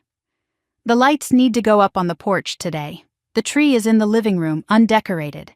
Victoria's engagement banner arrived with a spelling error. They wrote congratulations with 1 L. Fix it. She turned and walked inside without offering to help carry anything. I stood on the porch for a moment, breathing in the cold December air. 3 more days. I just had to survive 3 more days. Then everything would change. The house was a museum of my exclusion. Family photographs lined every hallway, every mantel, every available surface. I counted them as I carried in the groceries. 37 frames. Victoria appeared in 35 of them. I appeared in 2. A group Christmas photo where I stood at the edge, barely visible, and my high school graduation, which they had been required to attend. In my childhood bedroom, nothing had changed. The same pink wallpaper I had begged them to let me replace when I was 12. The same twin bed with the same faded quilt. The same bookshelf filled with books I had outgrown decades ago.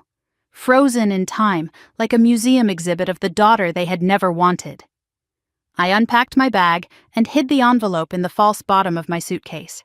Then I went downstairs to begin my servitude. The first day was decorations. 8 hours of hanging lights on the porch until my fingers went numb, trimming the 12-foot tree according to my mother's precise specifications, arranging garlands, wrapping ribbon, setting out candles. Victoria arrived in the afternoon, fresh from a spa weekend, and walked through the house inspecting my work. The garland is crooked. Fix it before the guests arrive. She didn't offer to help. She never did. The second day was cooking. I was in the kitchen from 6 in the morning, prime rib to prep, vegetables to roast, pies to bake. Victoria wandered in around noon. I hope you're making the hollandaise from scratch. Bradley's family has standards. Bradley's family isn't here. They will be. Try not to embarrass us. My mother checked my progress periodically, finding fault with everything. The pastry is too thick. The vegetables aren't cut evenly. Why can't you do anything right? I said nothing. I just kept cooking. And I thought about the envelope upstairs. And I smiled. On the second day, while searching for extra napkins in a closet, I found something unexpected. An old shoebox hidden behind stacks of tablecloths. Inside were Christmas cards, letters, photographs, memories my mother had hidden away. One card caught my eye. A faded red envelope, elegant handwriting. I opened it carefully. To Lydia. Merry Christmas, my love. I'll wait for you forever. Daniel, 1990, 1 month before she married Richard. I photographed it with my phone and put everything back exactly as I found it. Another piece of evidence. Another nail in the coffin of her lies. Aunt Margaret arrived on Christmas Eve afternoon, 4 hours before the other guests. I wanted to help, she told my mother. My mother's smile was tight, forced. How thoughtful. Margaret found me in the kitchen an hour later, arranging hors d'oeuvres on silver trays. She waited until my mother left the room, then slipped through the door and closed it behind her. I need to talk to you, she whispered. Privately. Aunt Margaret, I'm busy. It's about your grandmother's letter. I know she sent you one. My hands stopped moving. We stepped into the pantry and closed the door. The space was small, crowded with canned goods and holiday supplies. Margaret's voice was barely audible. Eleanor told me before she died. She told me what she was leaving you. Then you know. I know Richard isn't your father. I've known for 32 years. She told me about Christmas 1991, how she had walked into my parents' house early, wanting to help Eleanor set up for the holiday, how she had heard voices from the study, my mother and Eleanor arguing. She heard everything. The affair, Daniel, the pregnancy, the lies. And then my mother saw her in the doorway. If you say one word, my mother had hissed, I'll tell everyone about your bankruptcy, about Michael's gambling, about why you really moved back to Westbrook. Margaret had secrets too. My mother collected them like weapons. I've been a coward for 32 years, Margaret said. I let her bully me into silence. Why are you telling me now? Because Eleanor asked me to. And because tonight, when you do whatever you're planning to do, you shouldn't be alone. How do you know I'm planning something? She almost smiled. You have Eleanor's eyes. And right now, they look exactly like hers did when she'd finally had enough. She pressed something into my hand. A flash drive. Your grandmother gave this to me 6 months before she died. She said you might need evidence beyond the letter. What's on it?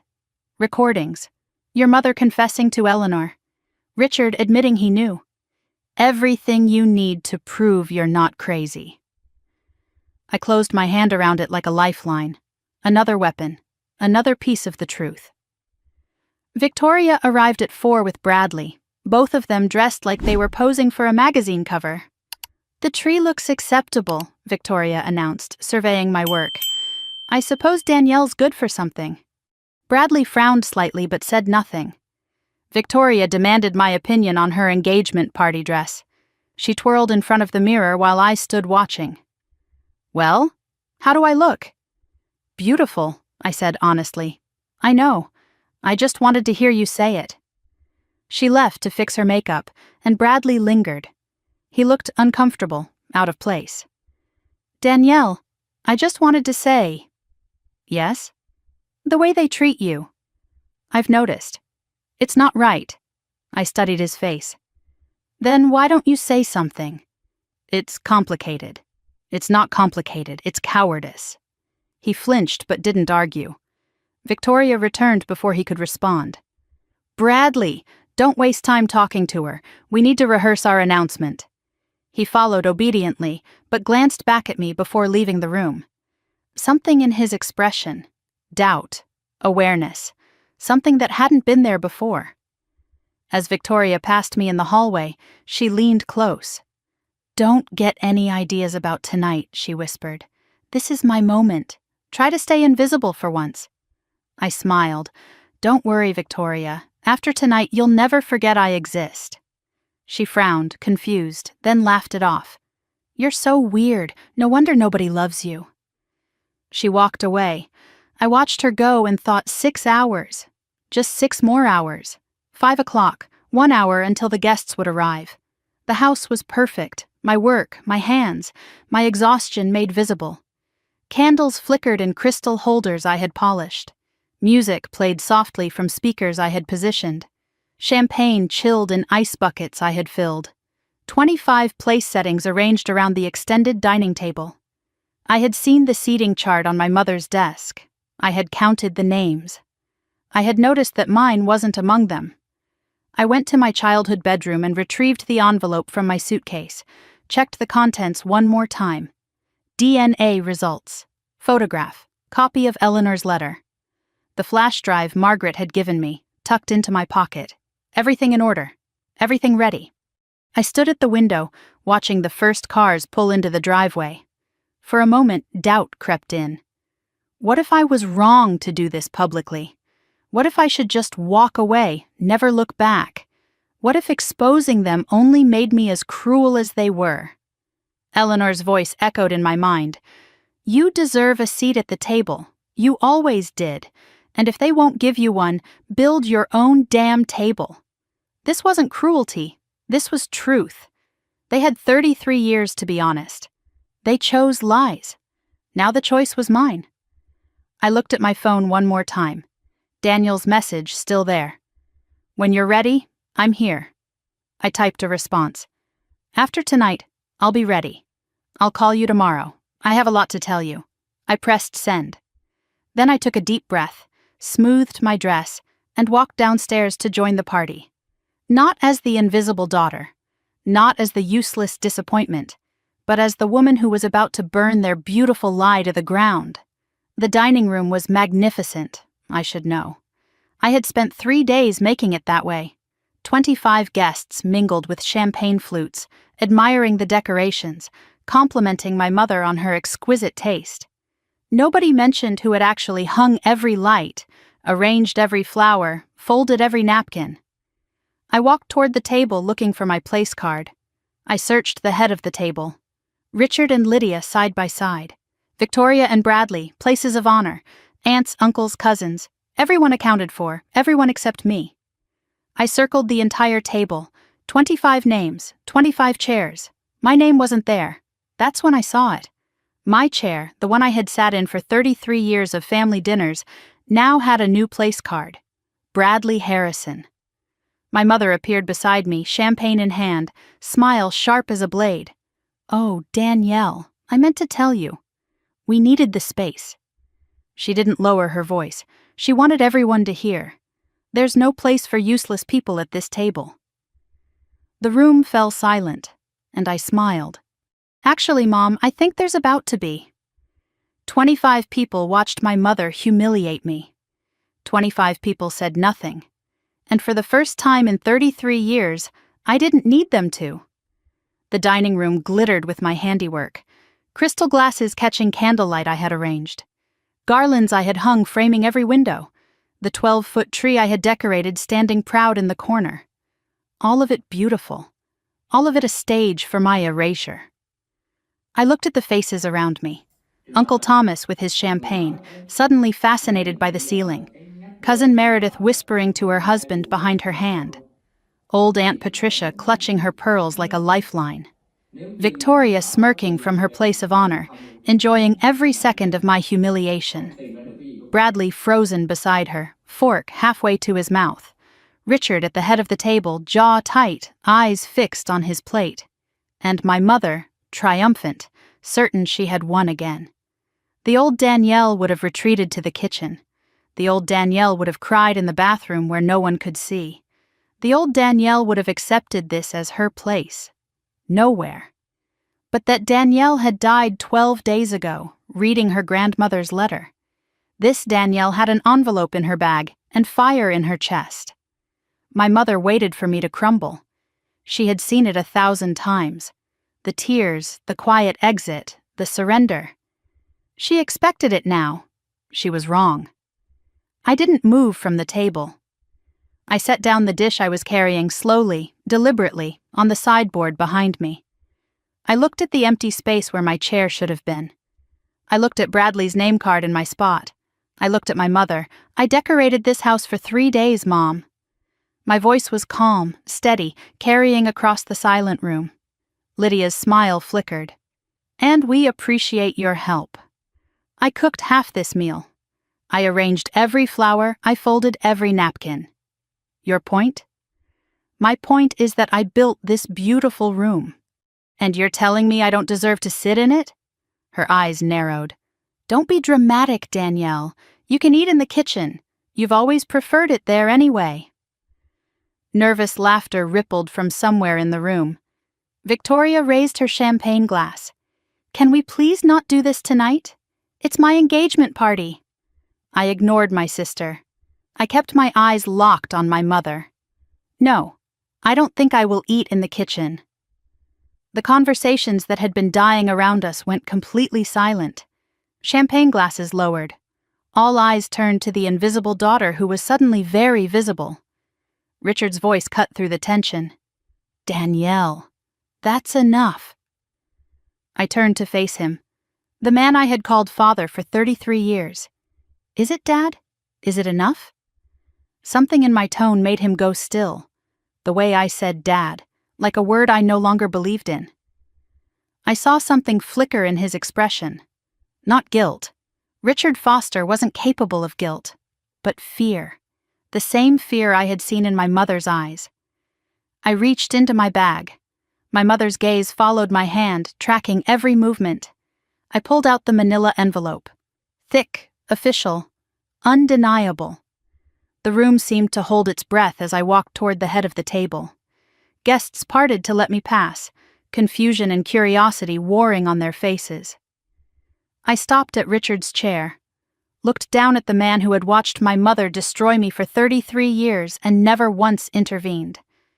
He looked up at me with that familiar expression. Irritation. Dismissal. Absence. I placed the envelope directly on his plate, covering his untouched prime rib. Merry Christmas, Dad. My voice carried to every corner of the room. I finally understand why you never saw me as your daughter. Richard's face went pale. His hands trembled as he reached for the envelope. What is this? Open it. Everyone should hear what's inside. My mother moved fast, reaching for the envelope. This is ridiculous. Danielle, stop this tantrum immediately. Don't touch it, Mom. I kept my voice steady, controlled. It's not for you. Though you already know what's inside, don't you? Our eyes met. 33 years of unspoken truth suspended between us. She froze with her hand outstretched, and for one moment I saw the mask slip. Terror. Pure, undisguised terror. Richard's hands shook as he broke the seal and pulled out the documents. I watched his face as understanding dawned. First confusion as he scanned the pages, then recognition as the words registered, then something that looked almost like relief, like a man who had been holding his breath for 3 decades finally allowed to exhale. Where did you get this? His voice was barely a whisper. Grandma Eleanor. She left me the truth you've been hiding my entire life." I took the document from his trembling hands and turned to face the room. 25 witnesses to 33 years of cruelty. 25 people who had watched my family dismiss me, belittle me, erase me. 25 people who were about to learn why. "This is an official DNA analysis from Gene Tech Laboratories." My voice was clear, steady, carrying to every corner of the dining room. I saw phones being lowered, conversations abandoned, all attention fixed on me. Subject A, Richard Allen Foster. Subject B, Danielle Marie Foster. I paused, letting the silence build, letting the anticipation grow. Genetic comparison results. 0% match. Gasps erupted around the table. I heard Victoria's champagne glass hit the table with a sharp clink. Conclusion: Richard Allen Foster is excluded as the biological father of Danielle Marie Foster.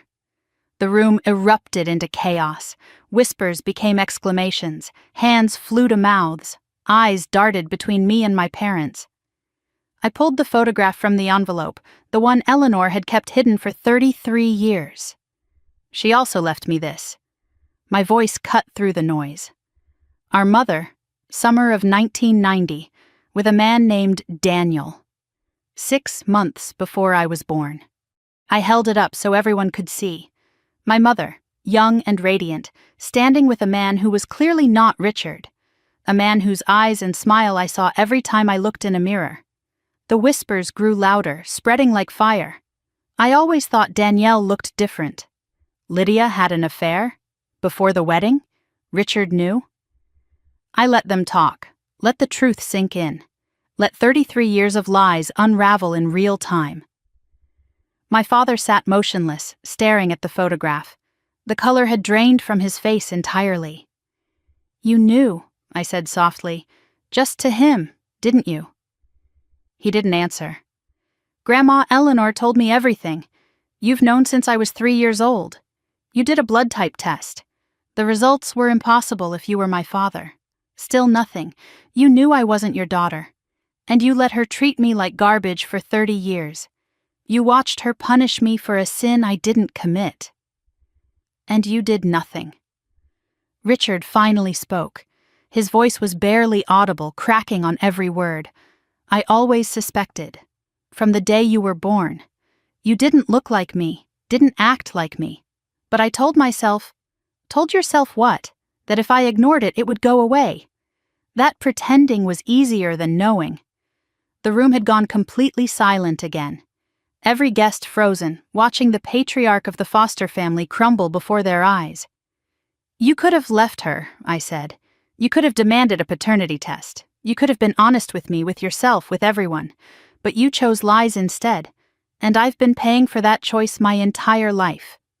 My mother found her voice. "Richard, tell them she's lying." Her command rang hollow, desperate. "Tell them these documents are forged, that she's making this up to ruin Victoria's night." Richard didn't move, didn't speak, didn't come to her defense. "My mother was a senile old woman," my mother continued, her voice rising.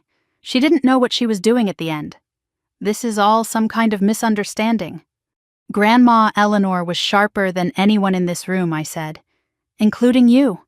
Her eyes filled with tears. Practiced, perfect, on cue. "I can't believe my own daughter would do this to me. On Christmas Eve. In front of our family. Your daughter?" My voice was ice. "When have you ever treated me like your daughter? I raised you. I fed you. I kept a roof over your head.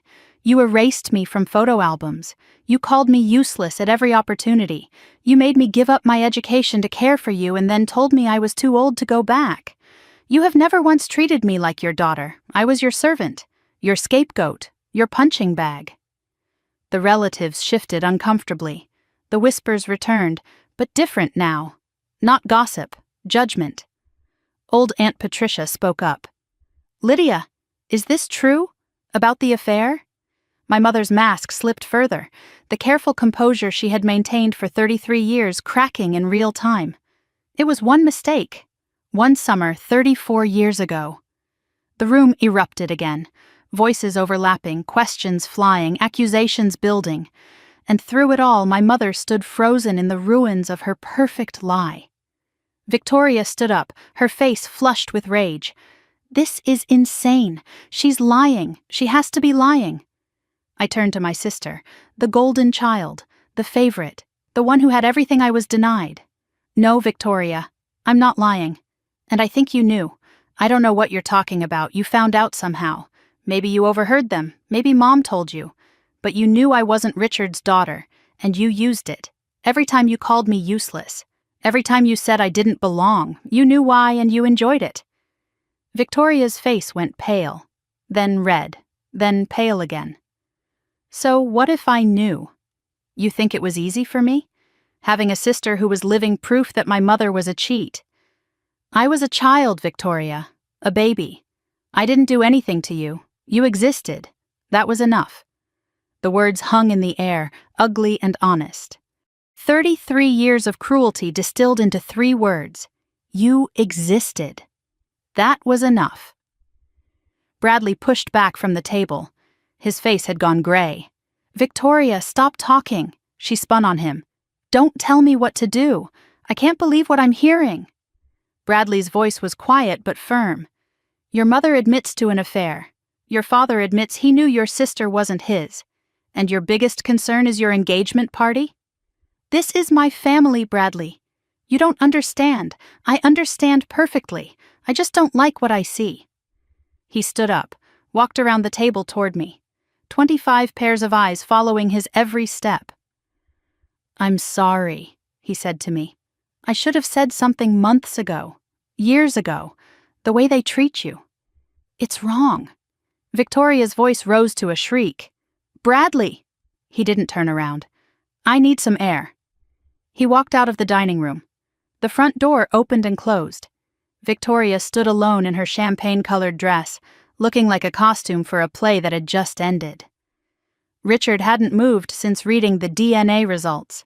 He sat at the head of his table, surrounded by his family, utterly alone. The patriarch of nothing. I walked back to stand before him. "You have nothing to say to me? What do you want me to say?" "The truth.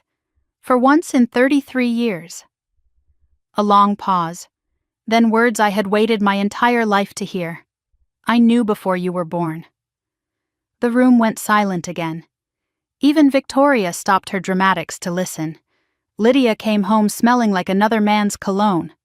I saw how she looked at her phone, how she glowed when she thought I wasn't watching. I knew something was wrong. But you married her anyway. The wedding was planned. Both families expected it.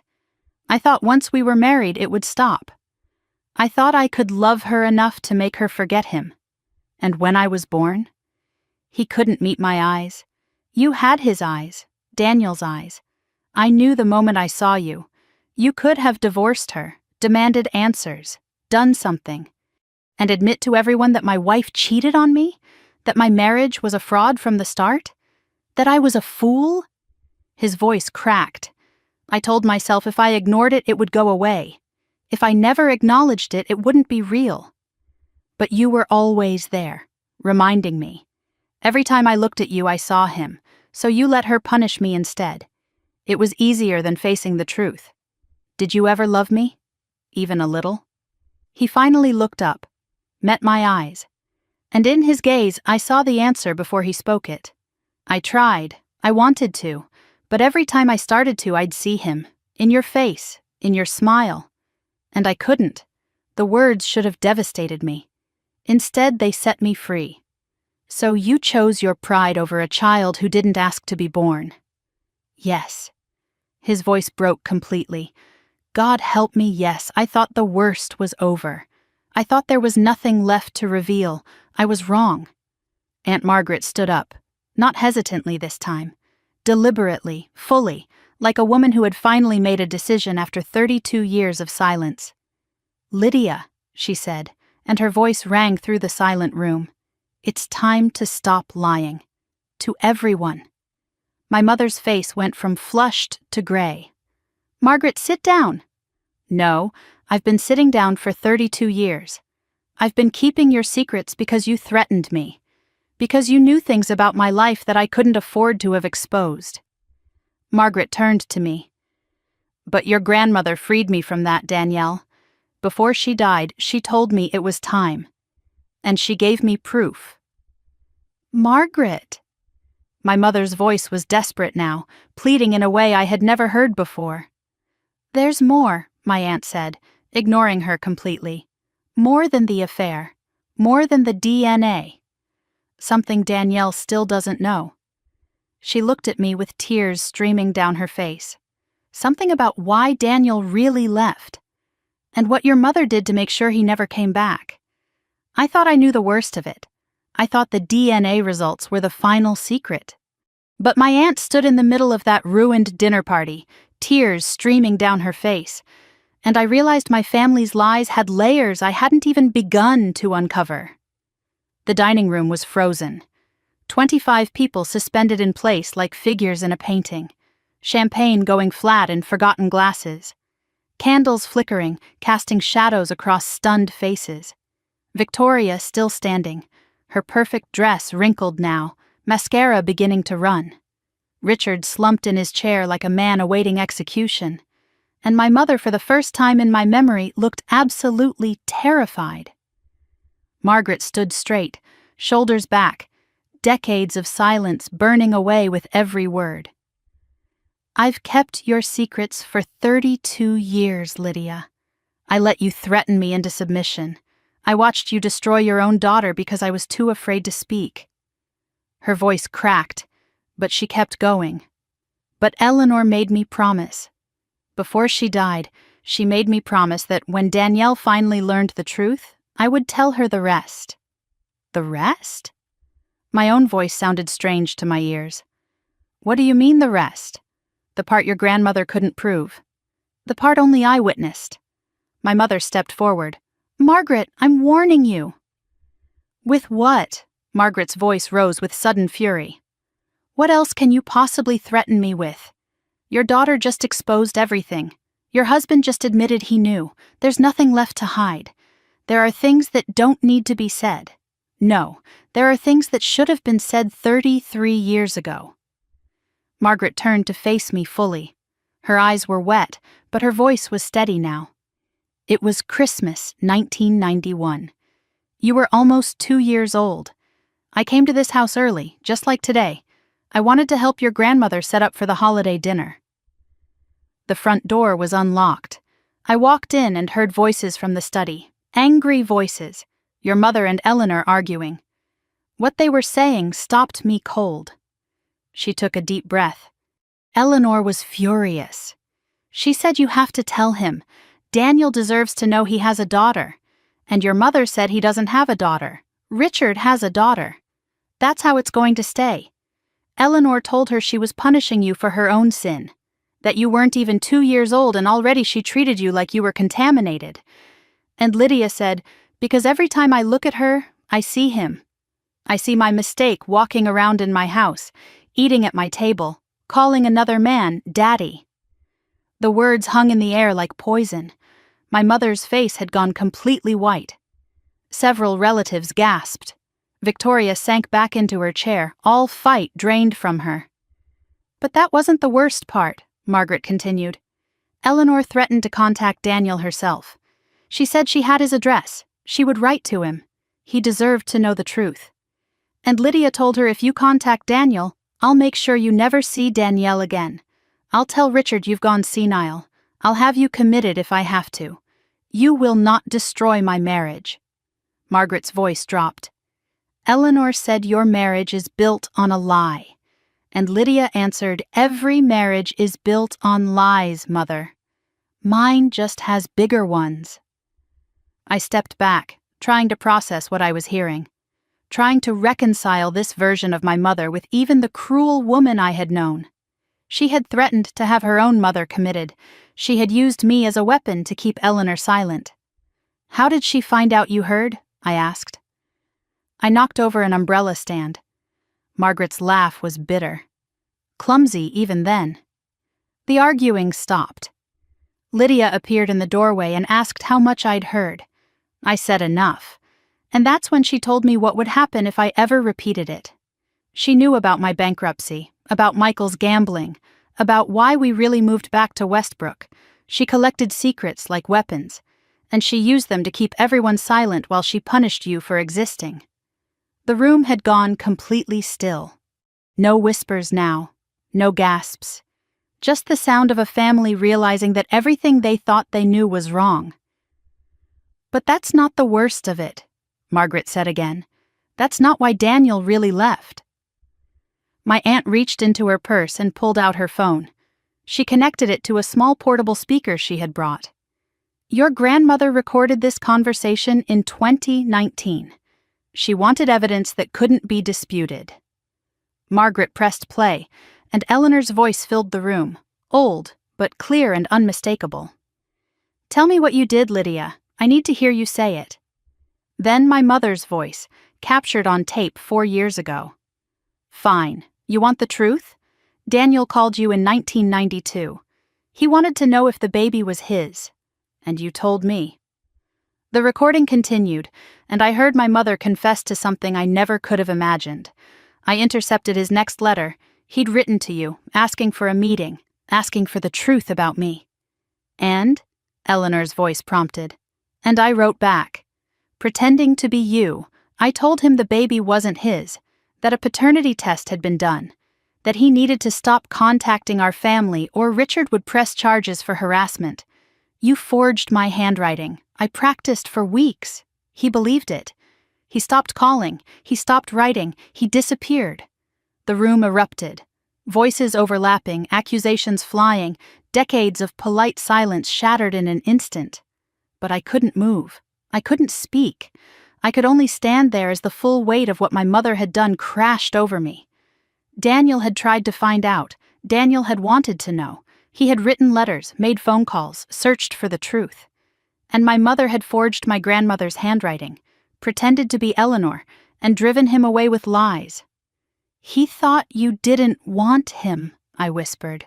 "He thought he wasn't my father." "Because that's what I needed him to think," my mother's recorded voice answered. "Because if he came back, everything would fall apart." The recording continued. Richard's voice joined in, captured in that same conversation. "You told me Daniel was harassing your mother. That's why I threatened to call the police." "It was the only way to make him stop," Lydia replied. "I believed you." Richard's recorded voice was heavy with exhaustion. "God help me. I helped you destroy that man's chance to know his own daughter." "I didn't know. I swear I didn't know she forged that letter." Richard looked up from the table now, his face ashen. His voice matched his recorded self. "I didn't know. I thought Eleanor had rejected him. I thought he just gave up. My mother had manipulated everyone. Eleanor, Richard, Daniel, me. She had woven a web of lies so complex that even the people closest to her couldn't see the truth. The relatives erupted into chaos. Old Aunt Patricia stood up, her voice shaking with fury. "Lydia, how could you? That man had a right to know his own child." Uncle Thomas slammed his hand on the table. "This is fraud, forgery, criminal behavior." Cousin Meredith was crying openly. "I always knew something was wrong with this family, but this is beyond anything I imagined." Through it all, my mother stood frozen in the center of the storm. Her careful mask had shattered completely. No more practiced tears, no more false smiles, just raw, exposed desperation. "You don't understand. None of you understand." "Then explain it, Mom." My voice cut through the chaos. "Explain why you stole my father from me. He would have ruined everything. Richard would have divorced me. I would have been a single mother. A scandal. I would have lost the house, the money, the life I built. So you chose comfort over my right to know my own father. I chose survival. You chose yourself. You always choose yourself." Victoria's voice cut through the noise. "Mom, just stop talking. You're making it worse." I turned to my sister. The golden child. The favored one. The daughter who had everything I was denied. "You knew too. Didn't you?" Victoria's face flushed. "I don't know what you're talking about. You found out somehow. Maybe you overheard them arguing. Maybe Mom told you to keep you loyal. But you knew I wasn't Richard's daughter, and you used it. Every time you called me useless, every time you said I didn't belong. You knew exactly why, and you enjoyed every second of it. Silence. Victoria's mouth opened and closed. Then the mask dropped. So what if I knew? Her voice was venom. You think it was easy for me? Having a sister who was living proof that my mother cheated? Having to watch everyone whisper about why we looked so different? I was a child, Victoria. I was a baby. I didn't do anything wrong. You existed. That was enough. You were a constant reminder of Mom's mistake. A walking scandal that could have destroyed our family at any moment. I'm not sorry I treated you badly. You deserved it just for being born. A voice came from the doorway. Bradley. He had returned, but he hadn't come back inside. He stood at the threshold, his face pale with disgust. I heard everything, he said quietly.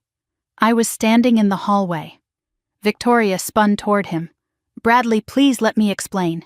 He held up his hand. I've heard enough explanations for one lifetime. He reached into his pocket and pulled out the engagement ring she had shown off so proudly just hours ago. He walked to the sideboard and set it down gently. I can't marry into this family. I can't be part of this. I'm sorry. Victoria's face crumpled. Bradley, no, please. But he was already walking away.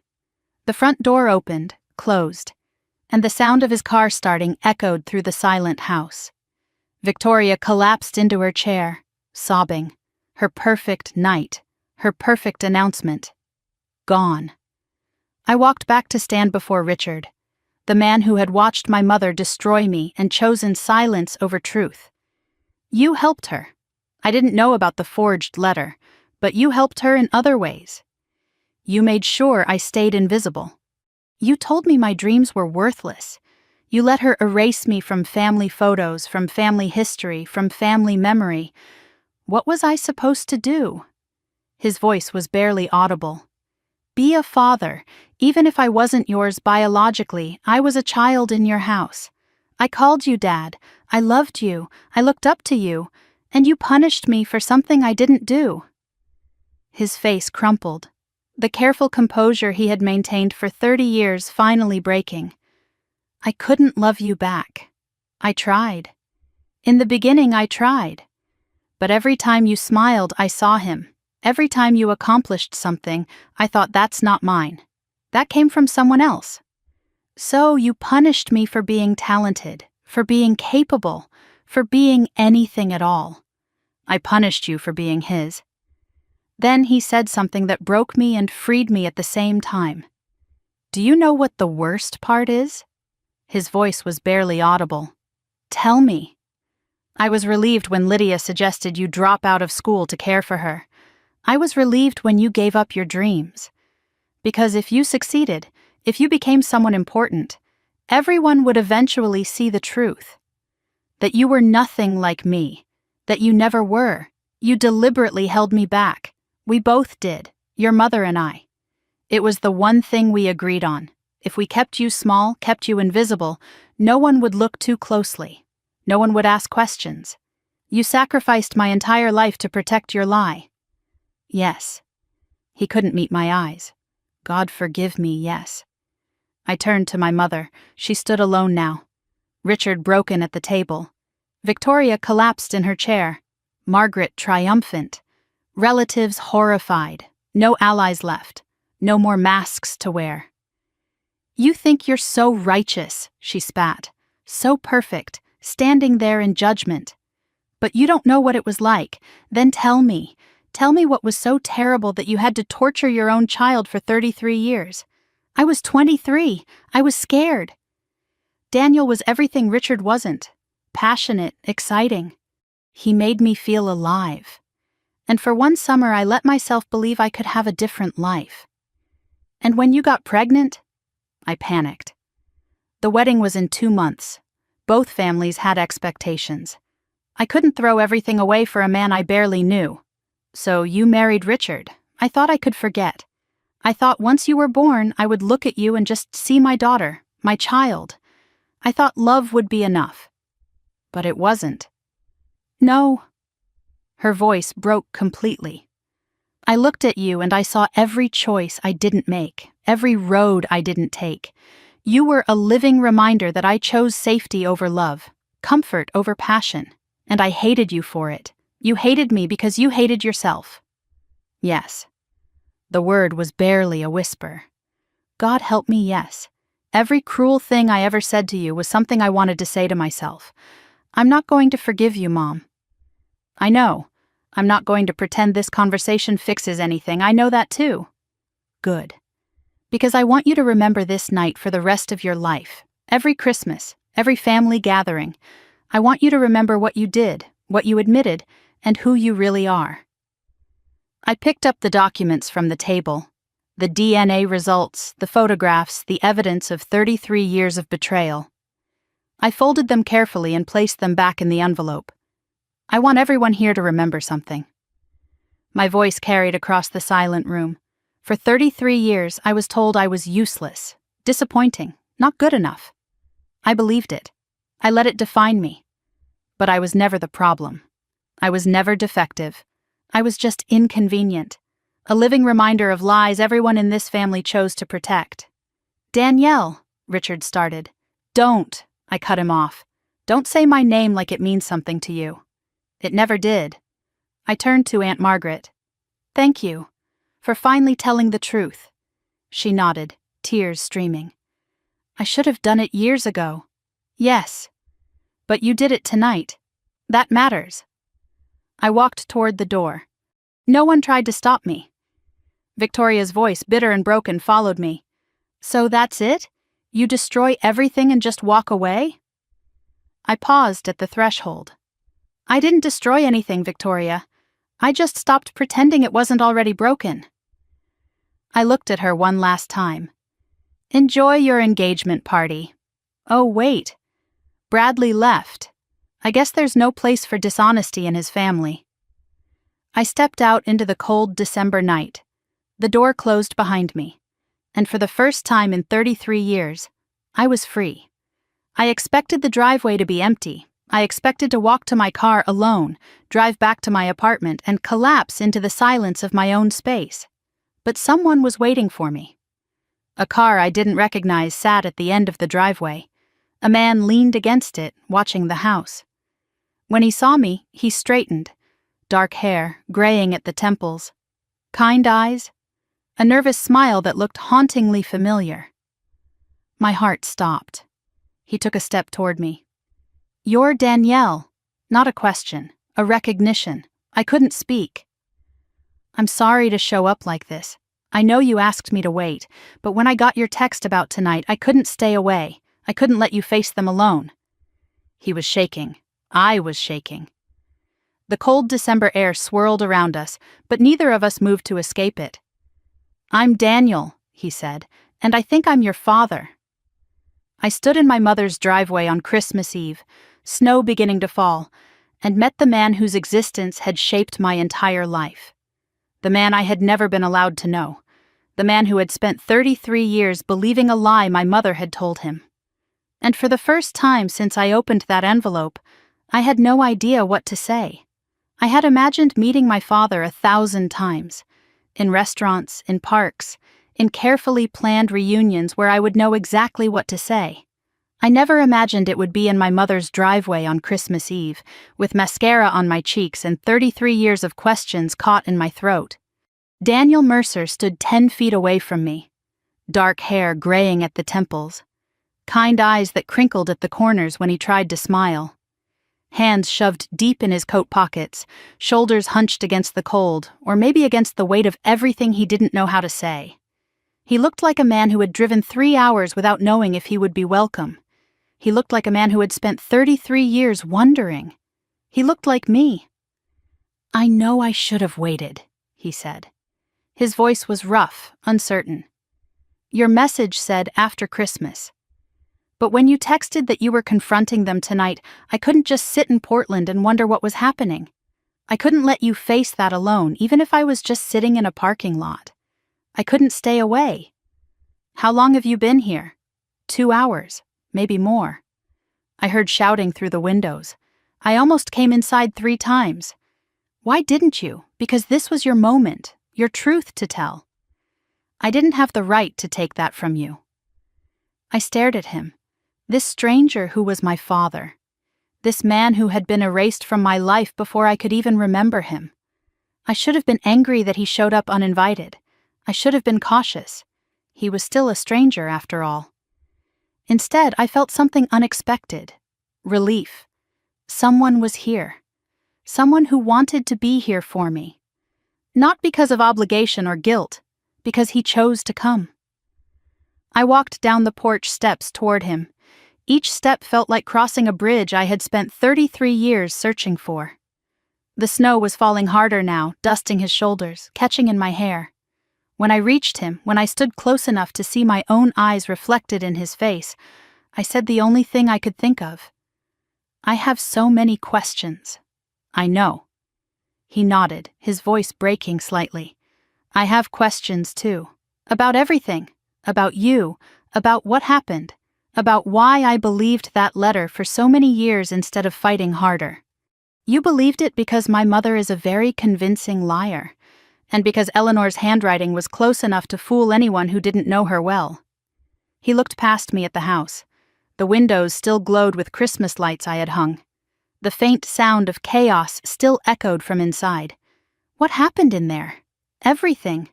I told them about the DNA results, about the affair, about Eleanor's letter, and then my aunt played a recording of my mother confessing to forging the letter that drove you away. A recording? Eleanor made it. 4 years ago. She wanted evidence that couldn't be disputed. Daniel was quiet for a long moment. Then he said something that made my chest ache. I tried to find out. In 1992, I heard rumors about Lydia having a baby. I did the math. I called your grandmother. I wrote letters. I know, Margaret told me. My mother intercepted your letter and wrote back pretending to be Eleanor. She told you a paternity test had been done. That I wasn't yours.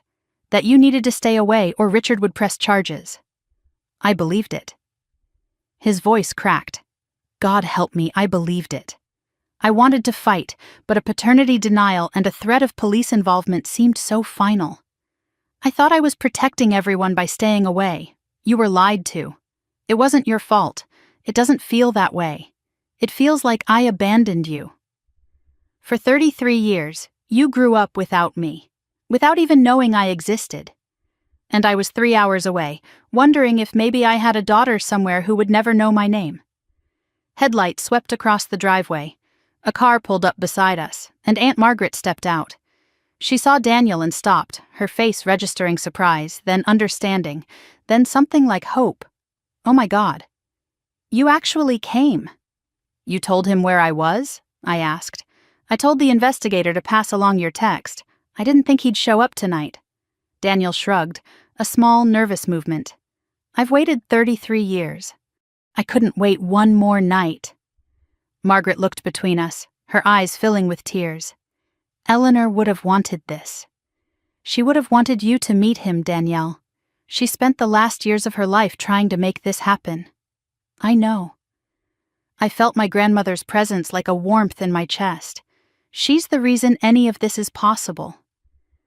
Margaret took a deep breath. You're not going back to your apartment tonight, Danielle. Either of you. What? You just detonated a bomb in that house. You need somewhere safe, somewhere you can process everything without worrying about who might show up at your door. She looked at Daniel. I have a guest room and a couch, and more wine than any of us should drink alone on Christmas Eve. I glanced at Daniel. He glanced at me. Neither of us knew what to do, so we did the only thing that made sense. We followed Margaret home. Margaret's house was small and warm, nothing like the Foster mansion. Christmas decorations modest but genuine. A real tree, slightly crooked, covered with ornaments collected over decades. Mismatched furniture, books stacked on every surface. It's not much, Margaret said as she led us inside. It's everything, I replied, and I meant it.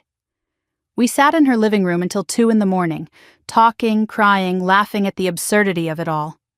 Daniel told stories about my mother as she had been at 23, passionate, wild, Nothing like the cold woman I had known. She made me feel like I could be anyone, he said, like the world was full of possibilities. I fell in love with her in about 3 days. What happened? She got scared. The wedding was planned. Both families expected it. Richard was safe and stable and everything her parents wanted for her. I was a junior accountant with big dreams and no money. She chose security over passion. He paused. I thought about fighting for her, showing up at the wedding, making some grand gesture. But she asked me not to. She said she had made her choice and I needed to respect it.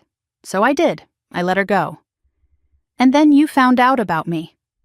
A year later. Rumors started circulating. Lydia Foster had a baby girl, 9 months after the wedding. I did the math 1,000 times. I called everyone I could think of. And when that letter came, the one I thought was from Eleanor, he trailed off. I stopped fighting. I convinced myself I was wrong. That the baby was Richard's after all. That I was seeing what I wanted to see. I moved to Chicago, then to Portland. I built a life. But I never stopped wondering. I never got married, never had other children. Some part of me always knew something was missing. I just didn't know it was you. Somewhere around midnight, the talking stopped. We sat in comfortable silence, the fire crackling, snow falling outside the window. Daniel looked at me across the room. I know we just met, but I need you to know something. What? I'm proud of you. For what you did tonight. For standing up to all of them. For demanding the truth even when it would have been easier to stay silent. Eleanor would have been proud too. I felt tears sting my eyes. She's the one who made it possible. Then I owe her everything. He paused, and someday I'll find a way to thank her. I went to the guest room around 2:30, exhausted but unable to sleep. My phone buzzed on the nightstand. A text from Victoria. I hope you're happy. You destroyed everything. Bradley left. Mom's having a breakdown. Dad's not speaking. Merry Christmas. I read it once, then I deleted it. I didn't feel happy.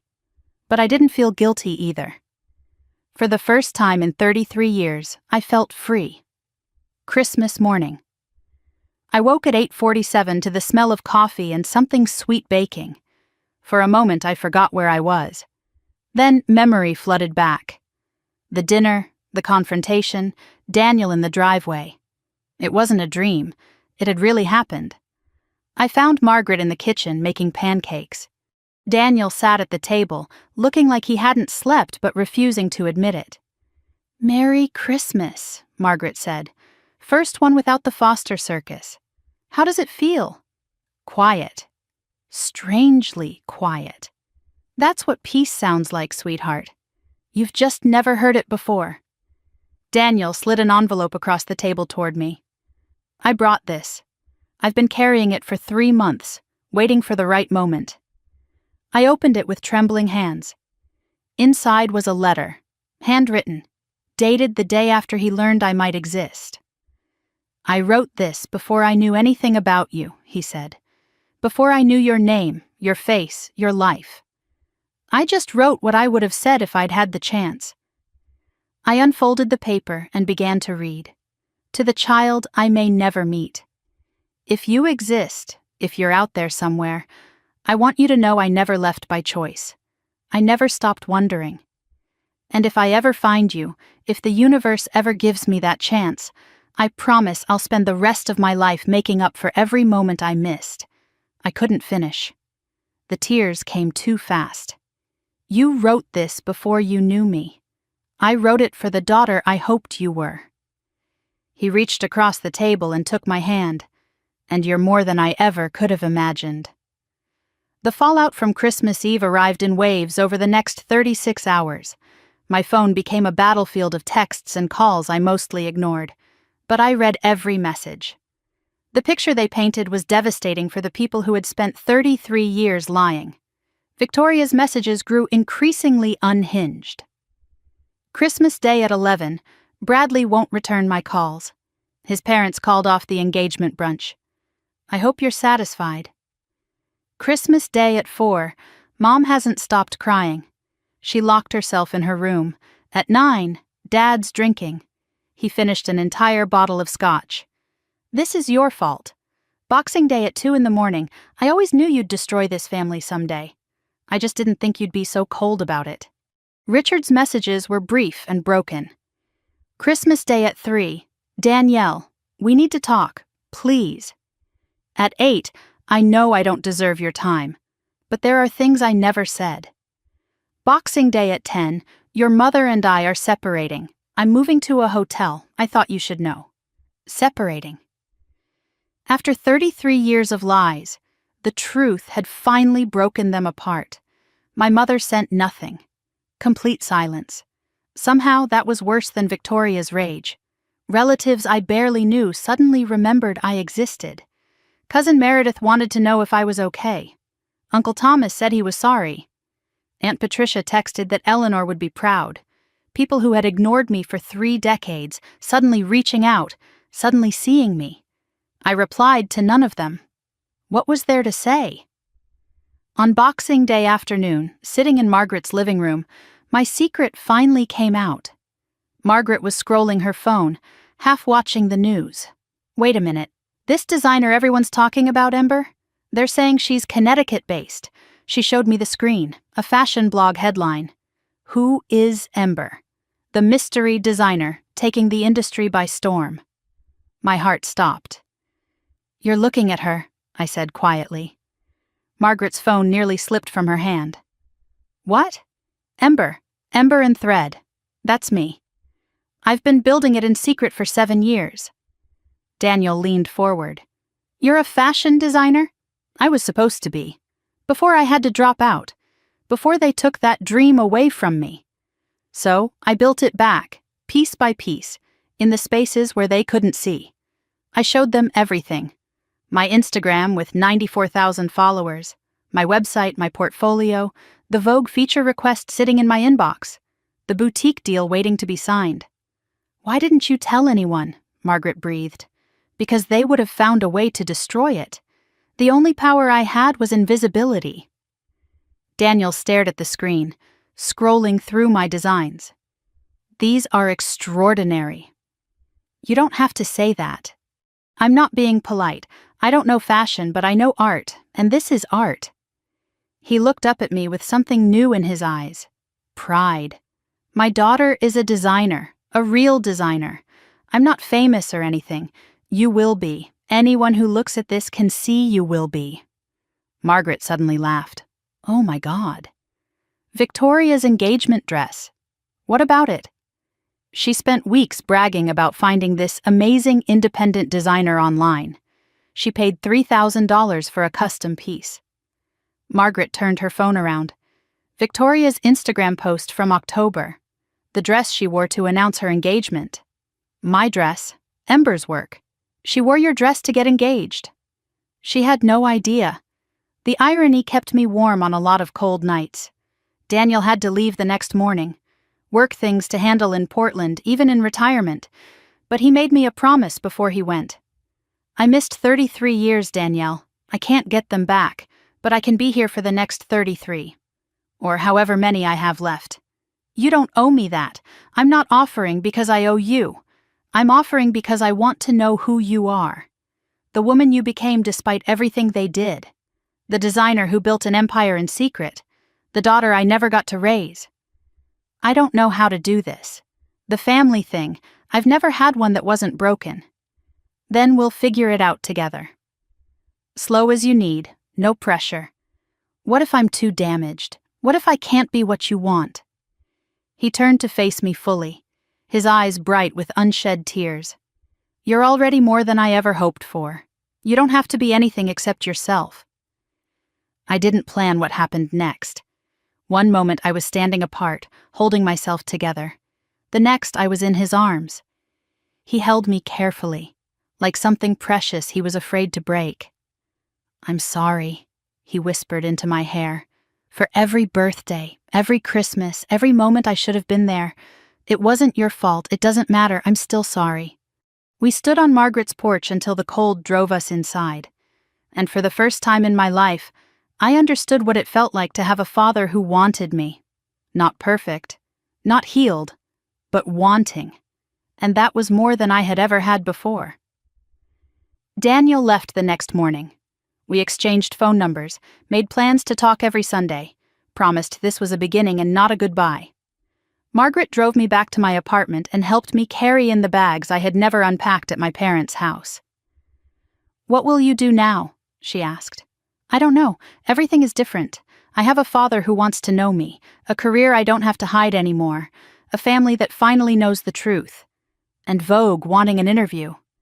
I had almost forgotten, the email still sitting in my inbox, the chance to reveal myself to the world. "Are you going to do it?" I looked around my small apartment, the space where I had built ember in secret, stitch by stitch, dream by dream. "Yes, I think I am." Margaret smiled. "Eleanor would be so proud, I hope so, because I'm about to show them all exactly who they called useless." The new year was coming, and with it, a version of Danielle Foster the world had never seen.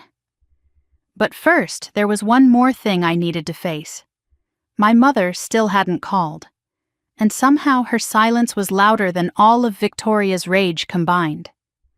1 month after I burned my family's lies to the ground, I stood in a Manhattan studio surrounded by my own creations and realized something extraordinary. I wasn't rebuilding my life. I was finally living it. January 24th, 4 weeks after Christmas Eve. I stood in the center of 1,200 square feet of possibility, fabric bolts lining the walls like a library of dreams.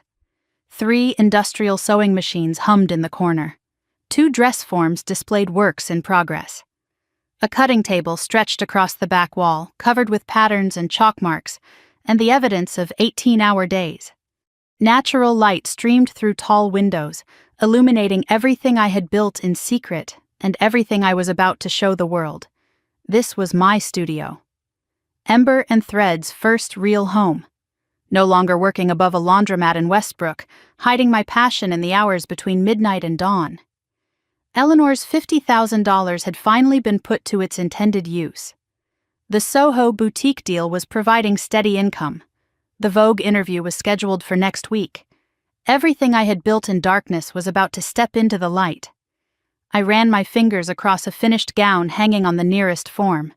Burgundy silk, hand-stitched beading that caught the light like scattered stars. This dress would be photographed, published, worn by someone who mattered, and everyone would know it came from the hands they had called useless. Everyone would see what they had tried to bury. The Phoenix collection was complete.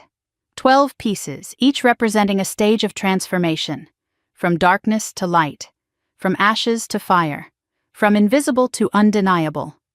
Every stitch was infused with the story I had lived. The first piece was called the Burial Gown, deep charcoal silk, almost black, with a structured bodice that felt like armor. The skirt pooled like shadows at the feet. It represented the years of being buried alive in my family's expectations, drowning in their cruelty while pretending I could still breathe. The sixth piece was The Awakening. A transitional design, gray to rose gold ombre, with delicate hand-embroidered feathers emerging from the hem like wings trying to unfold. The moment I realized I deserved more than the scraps they threw me. The final piece was Phoenix Rising, crimson and gold, layers of silk that moved like flames when the fabric caught the air. 300 hours of handwork visible in every detail, the dress I would wear to my own reveal, the dress that said I survived everything you did to me, and I turned it into art. Daniel had visited twice since Christmas. He sat in the corner of my studio during his last trip, watching me work for hours without interrupting. "You get this look when you're designing," he told me, "like you're somewhere else entirely. I am somewhere else. I'm in the world I'm creating." He nodded, understanding without needing explanation. That's what passion looks like. I remember it from when I was young, before life got complicated. I'm glad you found it again, Danielle. I'm glad you never let them take it from you. While I was finishing the final beading on Phoenix Rising, my laptop chimed with a new email. I almost ignored it. I had been ignoring most emails lately, too focused on the work to deal with the outside world. but the subject line caught my eye. Met Gala 2024 Designer Invitation. I stopped stitching, read the subject line again, opened the email with trembling fingers. Dear Ember, the message began. The Metropolitan Museum of Art's Costume Institute cordially invites you to attend the 2024 Met Gala as an emerging designer of exceptional promise. Your work has captured the attention of the fashion world, and we believe your presence would honor this year's celebration of transformation and reinvention. Please confirm your attendance by February 15th. The Met Gala, the most prestigious fashion event in the world. The night when designers, celebrities, and icons gathered to celebrate the art of clothing. And they wanted me. The girl from Westbrook who folded scarves at a boutique. The invisible daughter who was never supposed to amount to anything. They wanted Ember. They wanted me. I read the email 7 times before I believed it was real. Then I called Daniel. He answered on the second ring. What's wrong? Nothing's wrong. Everything's right. I just got invited to the Met Gala. Silence. Then a sound that might have been a laugh or might have been a sob. My daughter is going to the Met Gala. It felt strange to hear him say it. Strange and wonderful and right. Your daughter is going to the Met Gala. I wish Eleanor could see this. I think she can, I said softly. I think she's been watching all along. January 28th. The day of the Vogue interview. I arrived at One World Trade Center wearing a dress I had designed myself. Subtle, professional, unmistakably Ember. The receptionist's eyes widened when I gave my name. You're Ember? We've been dying to know who you are. The journalist was Miranda Chen, senior features editor. Sharp eyes, warm smile, a digital recorder placed precisely on the table between us. Everyone in fashion has been asking the same question for 2 years, she said. Who is Ember? My name is Danielle Foster. I'm 33 years old, and I've been designing in secret for 7 years. The interview lasted 2 hours. Miranda asked about my training. Parsons, I told her. I had to drop out junior year, family emergency. She asked about my inspiration, survival, transformation, proving that what others discard can become something beautiful. She asked why I had hidden for so long, because the people who should have supported me would have destroyed it if they'd known. I built Ember in the spaces they couldn't see, in the hours they thought I was sleeping, in the parts of myself they never bothered to look at. And now they can see exactly what I've become. I didn't expose every detail of my family's cruelty, but I didn't hide it either. I came from a family that didn't believe in me, a family that actively worked against my dreams. Some families lift you up. Mine tried to bury me. But you can't keep something buried forever. Eventually it grows through the cracks. Eventually it reaches the light. The photographer took pictures in my studio afterward. Me surrounded by my creations. The Phoenix Rising gown displayed prominently behind me. For the first time, my face would be attached to my work. Ember was no longer a mystery. Ember was me. After the interview, Miranda leaned forward, recorder off. Between us, she said quietly, this story is going to be huge. Secret designer reveals herself as the overlooked daughter of a prominent Connecticut family? That's headline gold. I'm not doing this for headlines. I know. That's what makes it such a good story. February 3rd. Publication day. I woke to my phone exploding. 417 notifications before I finished my first cup of coffee. The Vogue article had gone live at midnight. Headline: From Invisible to Iconic. The secret designer who built an empire in silence. The reaction was immediate and overwhelming. My Instagram followers jumped from 94,000 to 300,000 in 12 hours. Feature requests poured in from LA, Harper's Bazaar, W Magazine. The Soho boutique reported selling out of Ember pieces by noon. Fashion Twitter erupted. Who is this woman, and how did we not know about her? The quotes people latched onto spread across social media like wildfire. I was told I was useless so many times I started to believe it. Ember was my way of proving to myself more than anyone that they were wrong. You don't need permission to become who you're meant to be. You just need to start, even if you have to do it in secret. The people who tried to bury me are the reason I learned to bloom in the dark. The article mentioned my Connecticut background, mentioned the prominent family who had dismissed me. It didn't name them specifically. I had requested that. But anyone in Westbrook who read it would know exactly who I meant. The calls began immediately. Cousin Meredith. Oh my God, Danielle, I just read the Vogue article. I had no idea. Uncle Thomas, I always knew you were special. We're so proud. Random relatives who hadn't spoken to me in years, suddenly discovering I existed. I let most of them go to voicemail. One text stood out from the flood. Victoria, we need to talk. I saw the article. Call me. Not congratulations, not I'm sorry, just, we need to talk. Like I owed her something. I didn't respond. Small towns talk. Westbrook was no exception. By February 4th, everyone knew. Mrs. Chen called me directly from the boutique. Honey, I always knew you were something special. The way you touched fabric, the way you saw what others missed. You never said anything. You weren't ready to hear it. But I'm saying it now. I'm proud of you. And I want to display a sign in my window. Ember and thread designer worked here. Is that okay? I laughed through my tears. I'd like that. Word of the Foster family fallout reached me through Margaret. She called with updates I hadn't asked for, but needed to hear. Lydia had seen the article and locked herself in her bedroom for 2 days. Richard had read it at his hotel and called Margaret to ask if it was true. Victoria had posted a cryptic Instagram message. When family wounds become public spectacle, 400 comments underneath, asking what she meant. The town's reaction was everything I had imagined and nothing I had expected. Former teachers reached out. We always knew you had talent. High school classmates suddenly remembered my name. Wait, that quiet girl? That's Ember? The local newspaper requested an interview. Westbrook's own fashion star. People who had ignored me for 33 years, suddenly desperate for a piece of my success. I didn't gloat. I didn't rub it in. I simply continued. Let my work speak. Let my success answer every question they had never bothered to ask. Margaret called again 2 days later. Richard and Lydia's separation is official. She's staying in the house. He's renting an apartment downtown. That was fast.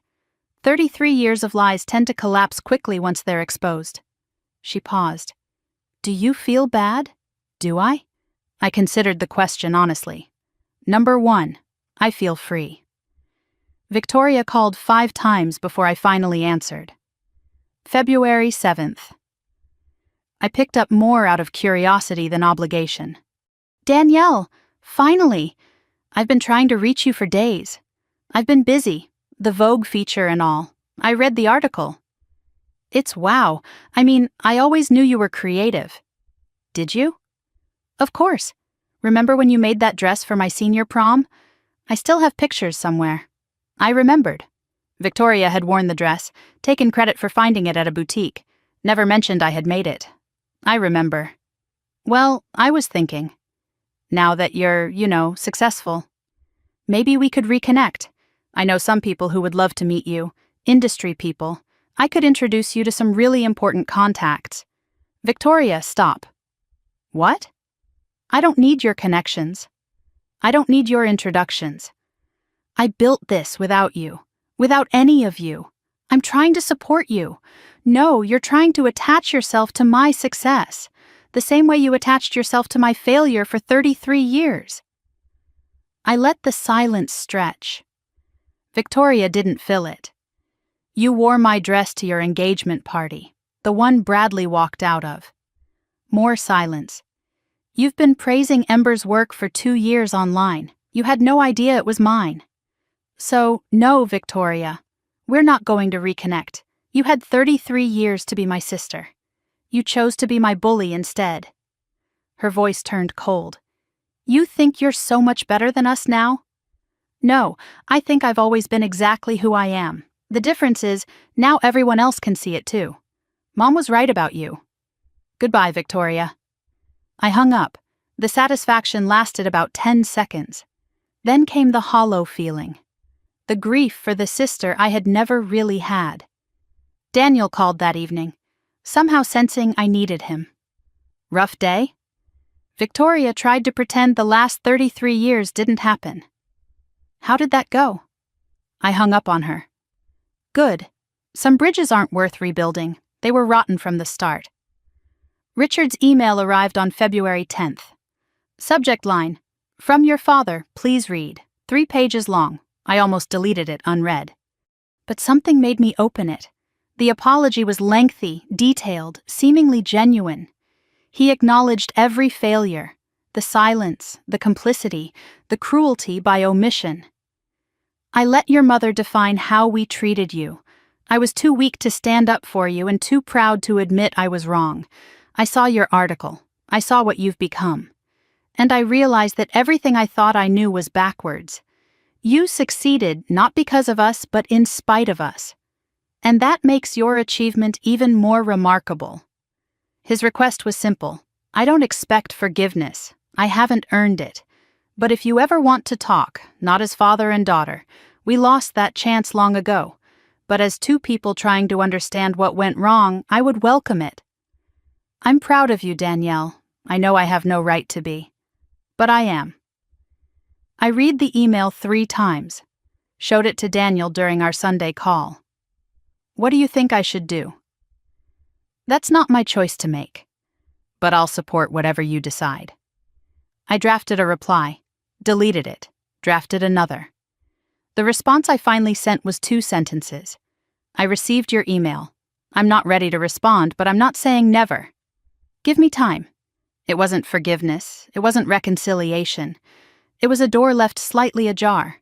Whether I would ever walk through it, I didn't yet know. 2 days later, an envelope arrived. Not an email.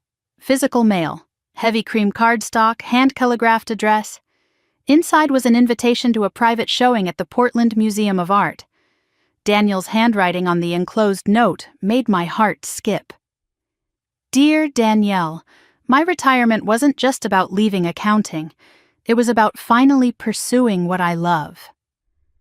Art curation. I've spent the last year organizing an exhibition called Found, Art of Second Chances. The opening is February 20th. I would be honored if you would attend. I've reserved a space for one of your pieces if you're willing to loan it. There's also someone I'd like you to meet. Someone who knew your mother and me, back when everything began. Someone who might have answers to questions even I can't answer. Come to Portland. See what I've built. And maybe we can discover the rest of this story together. With love, Daniel." Then, in smaller handwriting beneath his signature, a single word in parentheses. "Dad, if that's okay." I held the invitation for a long time. Dad. He had written, Dad.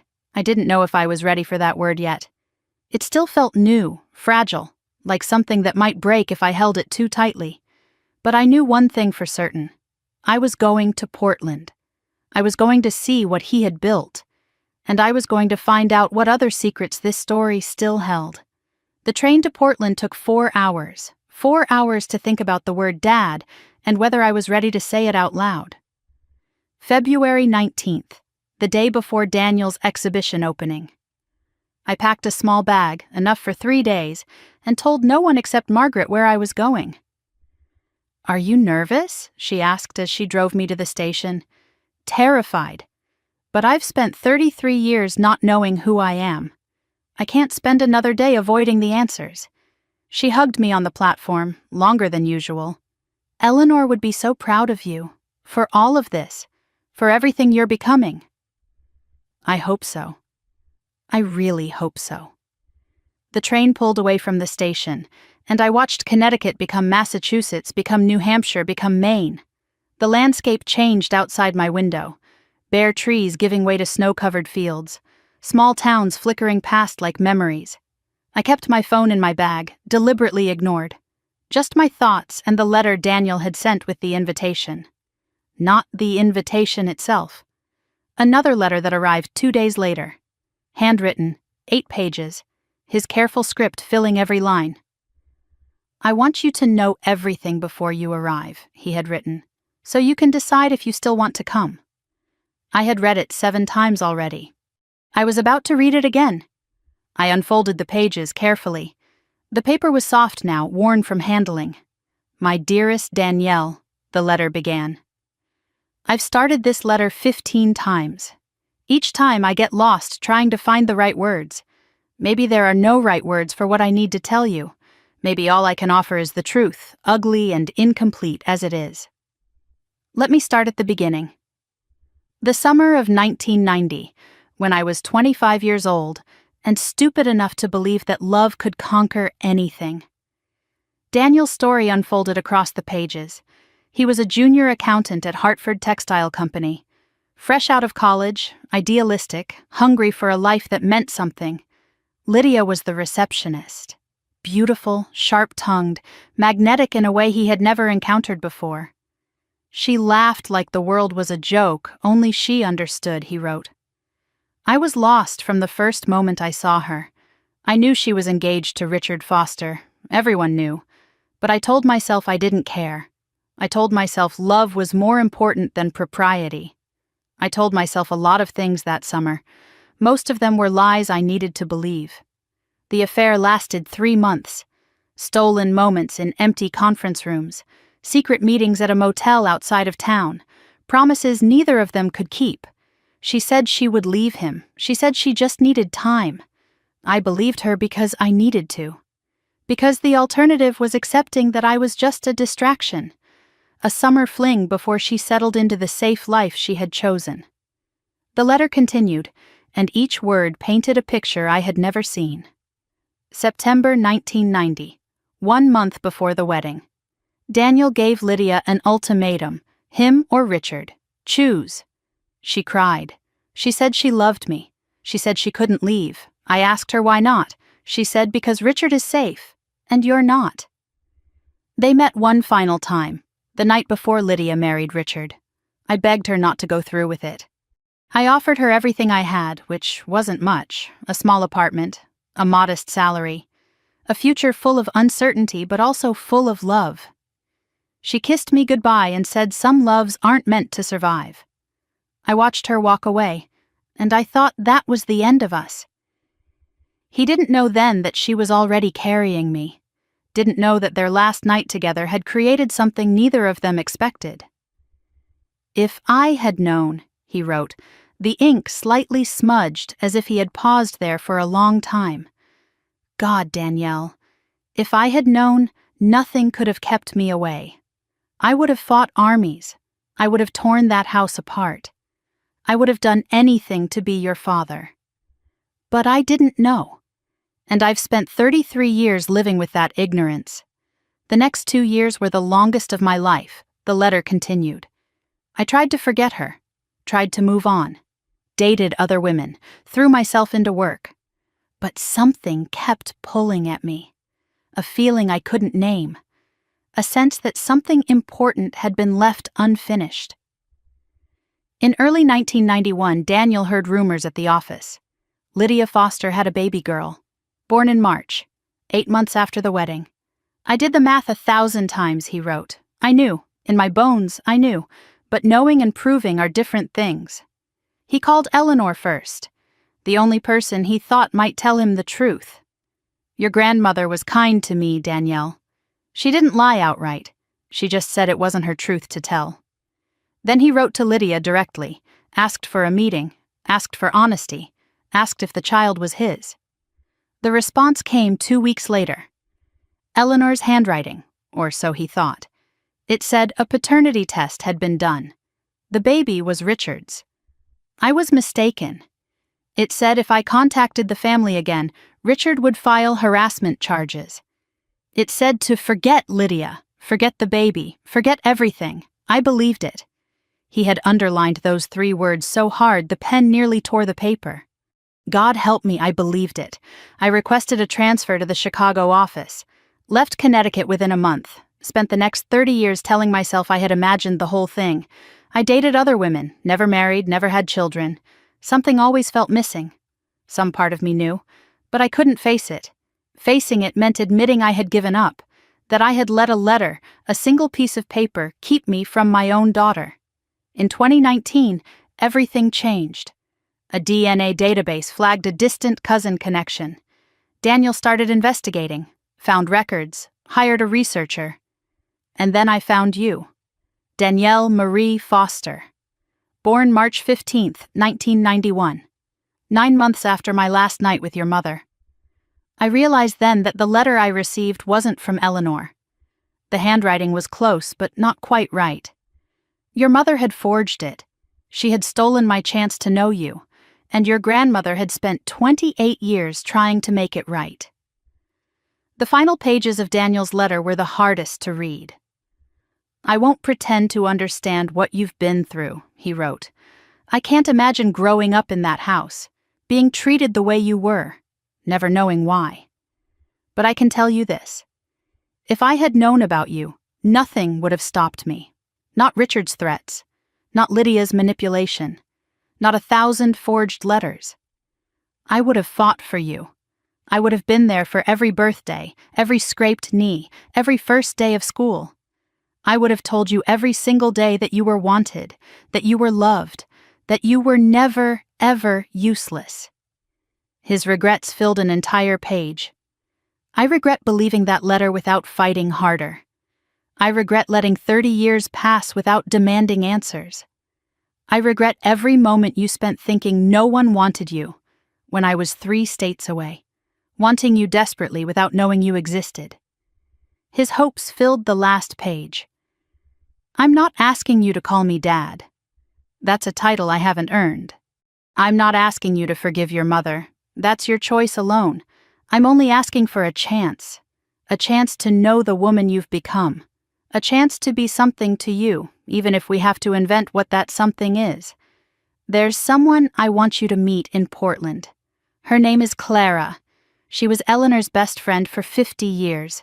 She knows things even I don't know, things your grandmother never put in writing. Come to the exhibition. See what I've built with my second chance. And maybe together we can find the rest of this story. Whatever you decide, know this. I've waited 33 years to say these words. I love you, Danielle. I've loved you since before I knew your name. Daniel. I folded the letter carefully and looked out the window at the snow-covered landscape. I'm coming, Dad, I whispered to my reflection. I'm finally coming. Portland in February was cold and beautiful and foreign, a city I had never visited, holding a father I had never known. The train station was small and intimate, nothing like Grand Central, and Daniel was waiting on the platform. He looked older than he had on Christmas Eve, tired, nervous, hopeful. He held a single flower in his hand. Lavender, like Eleanor used to grow. You came. His voice cracked on the words. Did you think I wouldn't? I thought you might change your mind. I wouldn't have blamed you. I'm done running from the truth, whatever it is. He drove me to the museum in his modest car, nothing flashy, nothing expensive. We made small talk at first. The train ride, the weather, the city, neither of us ready to dive deep. Not yet. The Portland Museum of Art was smaller than the Met, but warm and welcoming.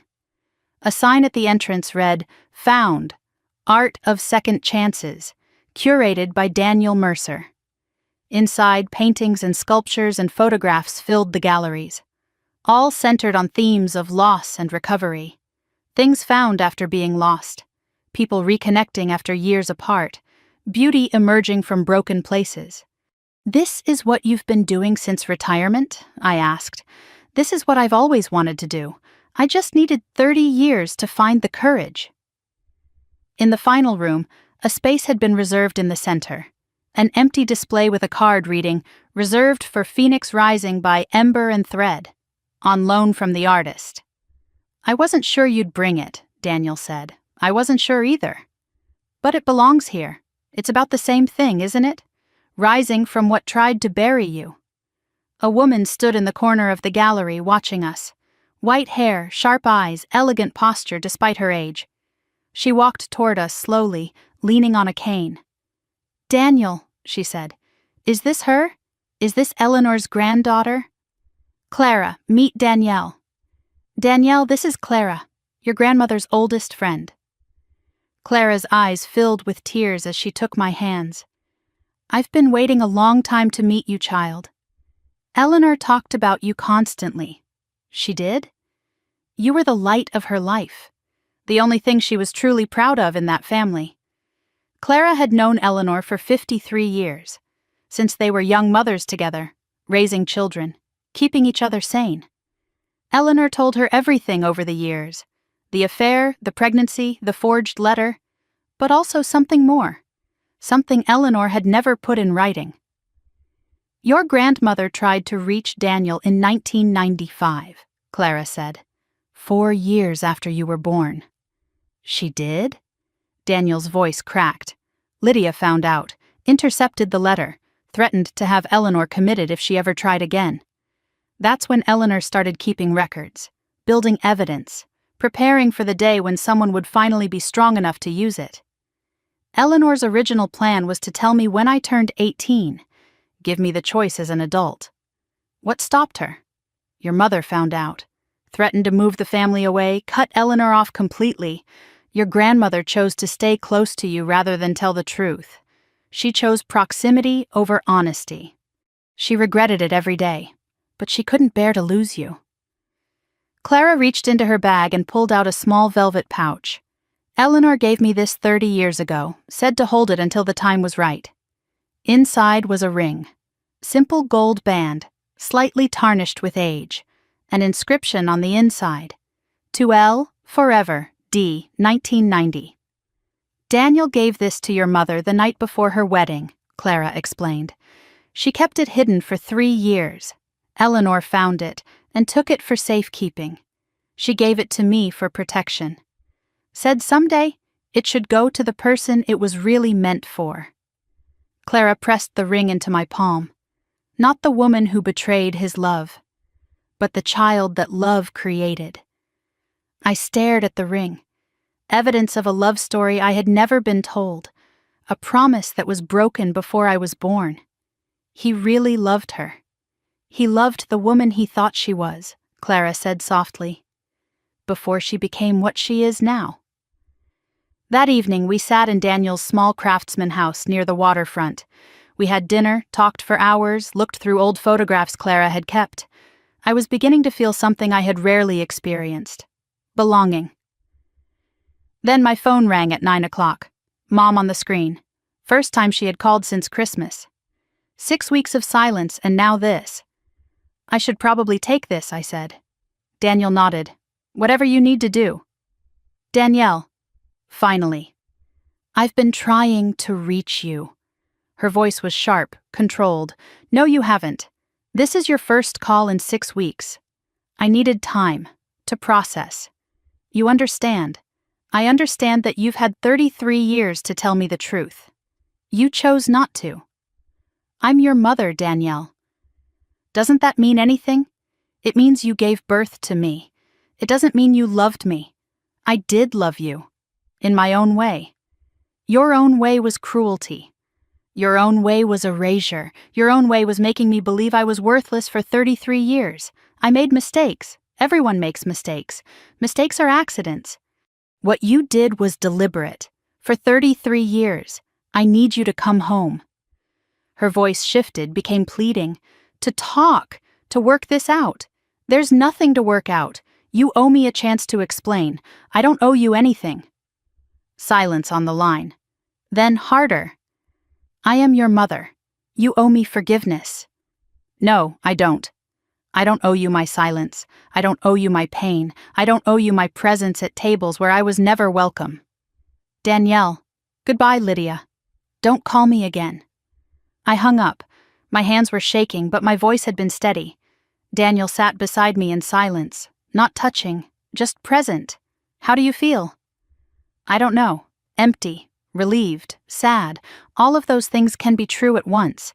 Is it wrong that I don't feel guilty? No, it's healthy. You just set a boundary with someone who never respected a single one.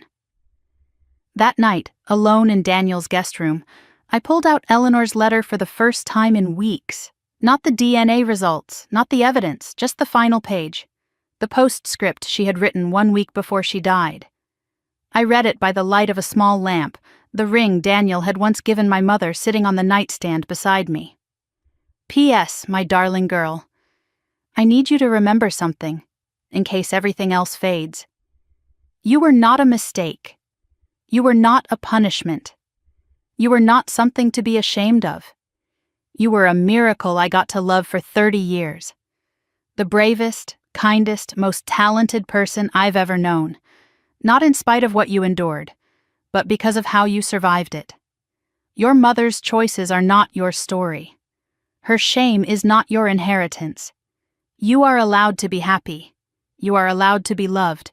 You are allowed to take up space in a room without apologizing for breathing. I'm sorry I couldn't protect you better. I'm sorry I stayed silent. I'm sorry I chose fear over courage for so long. But I'm not sorry I loved you. That was the easiest choice I ever made. Fly, my little phoenix. Build your empire. Wear your success like armor. And when they finally see what you've become, don't let them take credit for surviving what they did to you. Live, sweetheart. That's the only revenge that matters. All my love, forever and after, Grandma Eleanor. I held the letter to my chest and cried. Not the broken tears I had cried so many times before. These were different, cleansing, like rain after a drought. I found him, Grandma, I whispered to the empty room. I found Daniel. I found the truth, and I found myself. Somewhere I knew she heard me. Tomorrow I would go home, not to Westbrook. That was never home, but to New York, to my studio, to the life I had built from nothing. And for the first time in 33 years, I knew exactly who I was. 2 months after I walked out of my mother's house on Christmas Eve, I stood backstage at New York Fashion Week and realized something that would have been impossible to believe a year ago. I was exactly where I was meant to be. February 28th, the final day of Fashion Week. Backstage chaos surrounded me at the Spring Studios venue, models in various states of preparation, stylists pinning last-minute adjustments, makeup artists adding final touches, the hum of anticipation and nerves and barely contained excitement filling every corner of the room. And me in the center of it all. Not hiding, not invisible, not apologizing for taking up space. Ember and Thread's first official runway show was about to begin. 12 pieces, 12 transformations. The Phoenix Collection, born from everything I had survived and everything I had become. I wore a gown I had designed myself. Deep burgundy silk with hand-stitched beading that caught the light like scattered stars. Eleanor's locket hung around my neck, warm against my skin. The people who mattered were in the audience. Daniel sat in the front row, wearing a suit he had bought specifically for this occasion. Aunt Margaret sat beside him, clutching a tissue she had already used twice. Mrs. Chen from the boutique had flown up from Connecticut, her eyes wide with pride. Clara had sent flowers. Lavender, of course, with a note that read, "Eleanor is watching." She always knew. The people who weren't there didn't matter anymore. Lydia, uninvited and unmentioned. Richard, his email still unanswered. Victoria, blocked on every platform, erased as thoroughly as she had once tried to erase me.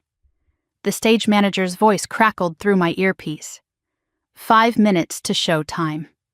I took a breath, smoothed my hands over my dress, and prepared to show the world what the useless daughter had built in the dark. The lights dimmed. The music swelled. A haunting piano piece that built slowly toward something powerful. The first model stepped onto the runway wearing the burial gown. Charcoal silk, catching the light like smoke. Gasps rippled through the audience. Each piece told part of the story. The silence in gray wool, structured and suffocating. The crack with its first hint of color bleeding through the seams. The awakening in rose gold emerging from shadow. The discovery with bold patterns and hidden messages stitched into the lining. The confrontation with sharp angles and fierce silhouettes. The release with flowing fabrics and movement and freedom. Fashion editors scribbled furiously in their notebooks. Phones raised everywhere, capturing every moment. Whispers spreading through the crowd. This is the secret designer, the one from the Vogue article? The story added weight to every stitch. Then came the finale, Phoenix Rising.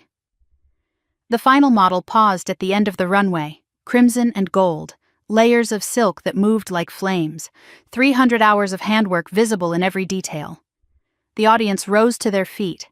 Applause thundered through the venue. Tradition demanded the designer take a bow. I stepped onto the runway, heart pounding against my ribs. I saw Daniel wiping his eyes, Margaret openly sobbing, strangers standing, clapping, celebrating work they had never seen before today. Work that had been created in secret, in silence, in the spaces no one thought to look. As I reached the end of the runway, I saw a face I didn't expect.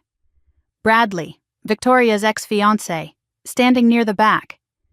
He caught my eye, nodded once, mouthed the words, "You did it." I nodded back. Some people surprised you, some people grew. The after-party was small and intimate. Not the official Fashion Week celebrations, but a gathering at my studio. Just the people who mattered. Champagne I had bought myself with money I had earned myself. Daniel stood in the center of the room, glass raised. "I missed 33 years," he said. 33 birthdays, 33 Christmases, 33 chances to tell my daughter I was proud of her. His voice cracked. "But I'm here now. And I have never been prouder of anyone in my entire life. To Danielle, to Ember, to the phoenix who rose from ashes none of us knew existed." Glasses clinked, tears fell, laughter followed. Margaret pulled me aside later and pressed something into my hand. "Eleanor's thimble. The one from the sewing room. I found it when I was cleaning out her cottage," she said. "She would have wanted you to have it for tonight." My fingers closed around the worn silver. 4 generations of women who had sewn their dreams into fabric. I was the 5th, the one who had made it. Mrs. Chen found me near the dessert table. "I'm putting a sign in my window tomorrow," she announced. "Ember and Thread Designer worked here. You watch.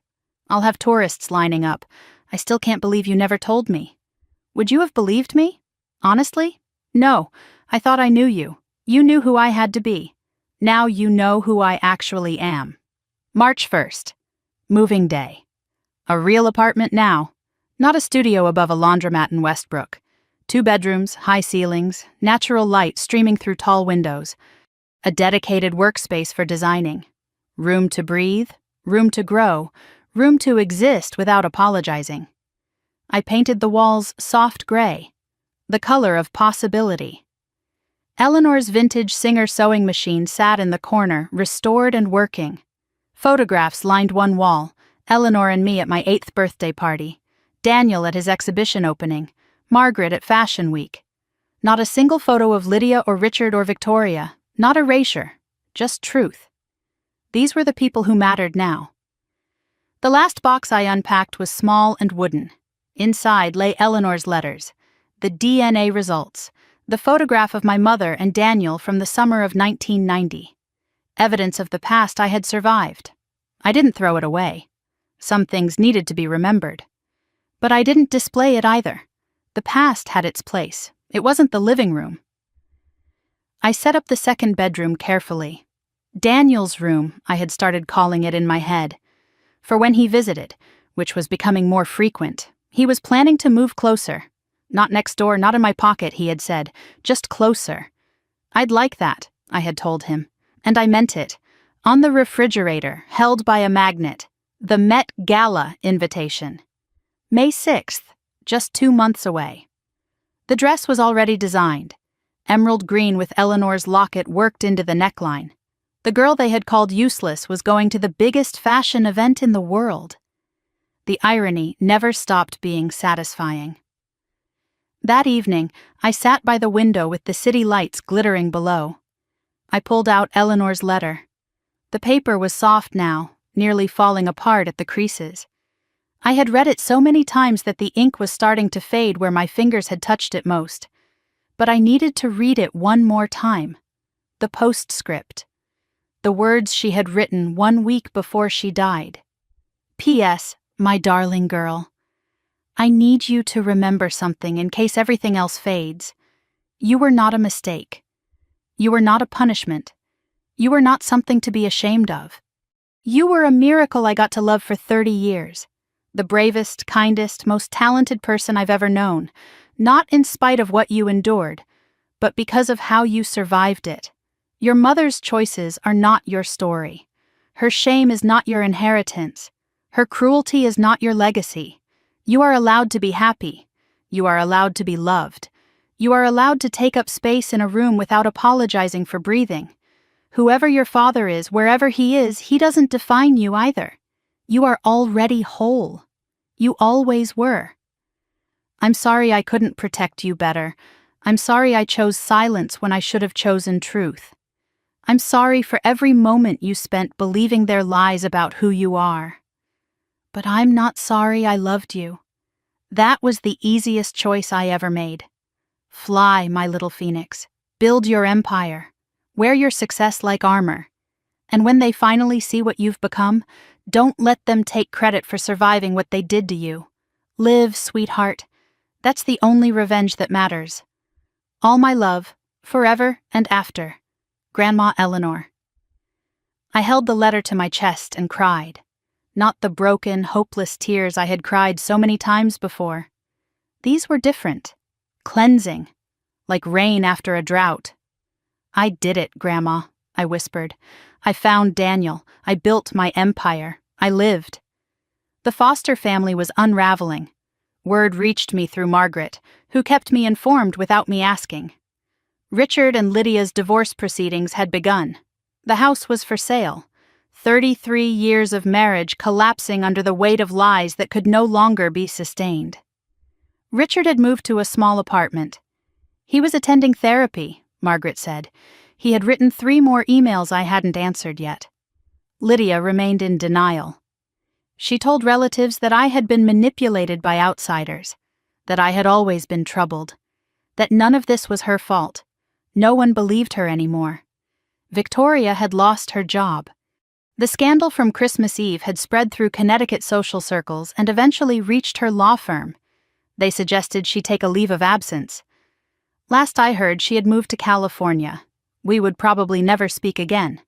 I was okay with that. Some relationships weren't worth saving. Some bridges were rotten from the start. Margaret had visited New York 3 times since Christmas.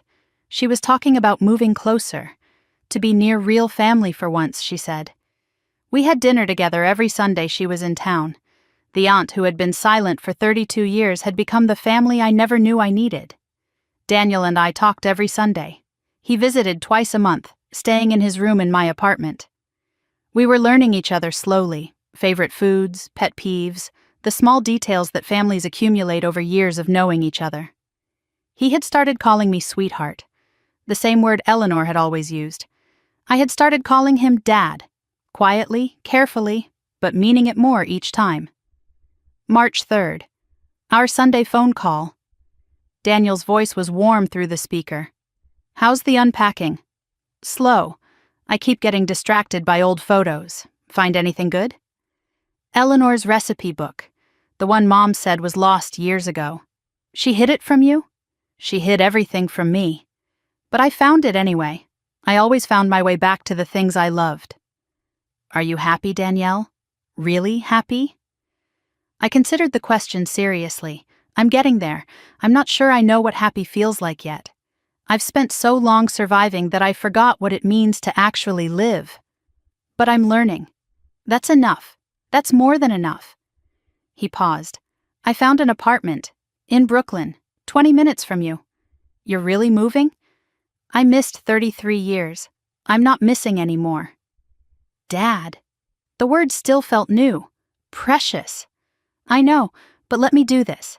Let me be your father, even if I'm 33 years late. We have time, I said.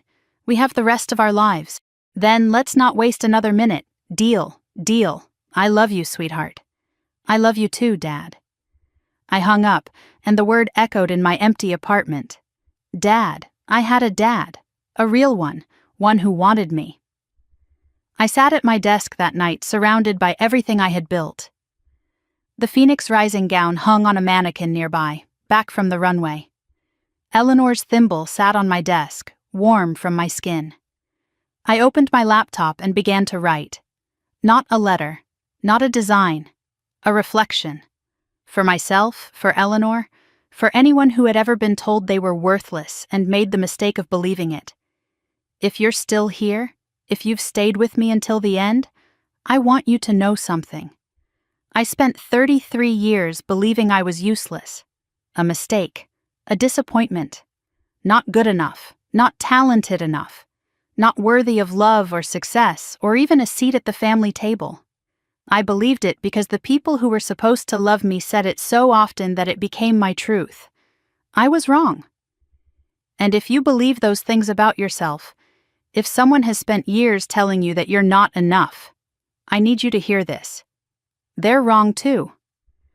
The people who hurt us don't get to define us. Their cruelty is a reflection of their own fear, their own shame, their own inadequacy. It was never about us. It was always about them. You don't owe your silence to people who hurt you. You don't owe forgiveness to people who never apologized. You don't owe your presence to tables where you were never welcome. Build your own table. Sow your own future. Rise from whatever ashes they left you in. My grandmother told me that living well is the only revenge that matters. She was right. Not because success punishes them. It doesn't. They'll never understand what they lost. But because success proves something more important. They were wrong. They were always wrong. And you were always enough. I found my truth. I found my father. I found myself. And wherever you are, whatever you're going through, I hope you find yours too. That's my story. All of it. The ugly parts, the painful parts, the beautiful parts that grew from the wreckage. If it meant something to you, if you saw yourself anywhere in these words, I'd love to hear from you. Tell me in the comments. Have you ever been the invisible one in your family? Have you ever had to build something in secret because the people around you wouldn't understand? Have you ever had to choose between the family you were born into and the person you were meant to become? And if you know someone who needs to hear this story, a friend, a sister, a daughter who's been told she's not enough, please share it with them. Sometimes knowing we're not alone is the first step toward rising. If you want more stories like this one, stories about survival, about truth, about finding yourself when everyone else has given up on you, hit that subscribe button and stay with me. I promise there are more phoenixes out there, and I'm going to keep telling their stories. Thank you for staying with me until the end. Thank you for listening. Thank you for believing that invisible daughters can become something extraordinary. And to my grandmother, wherever you are, I lived, Grandma. Just like you told me to. I lived. That's everything. I'm finally holding the pen. And the next chapter? That one's mine to write.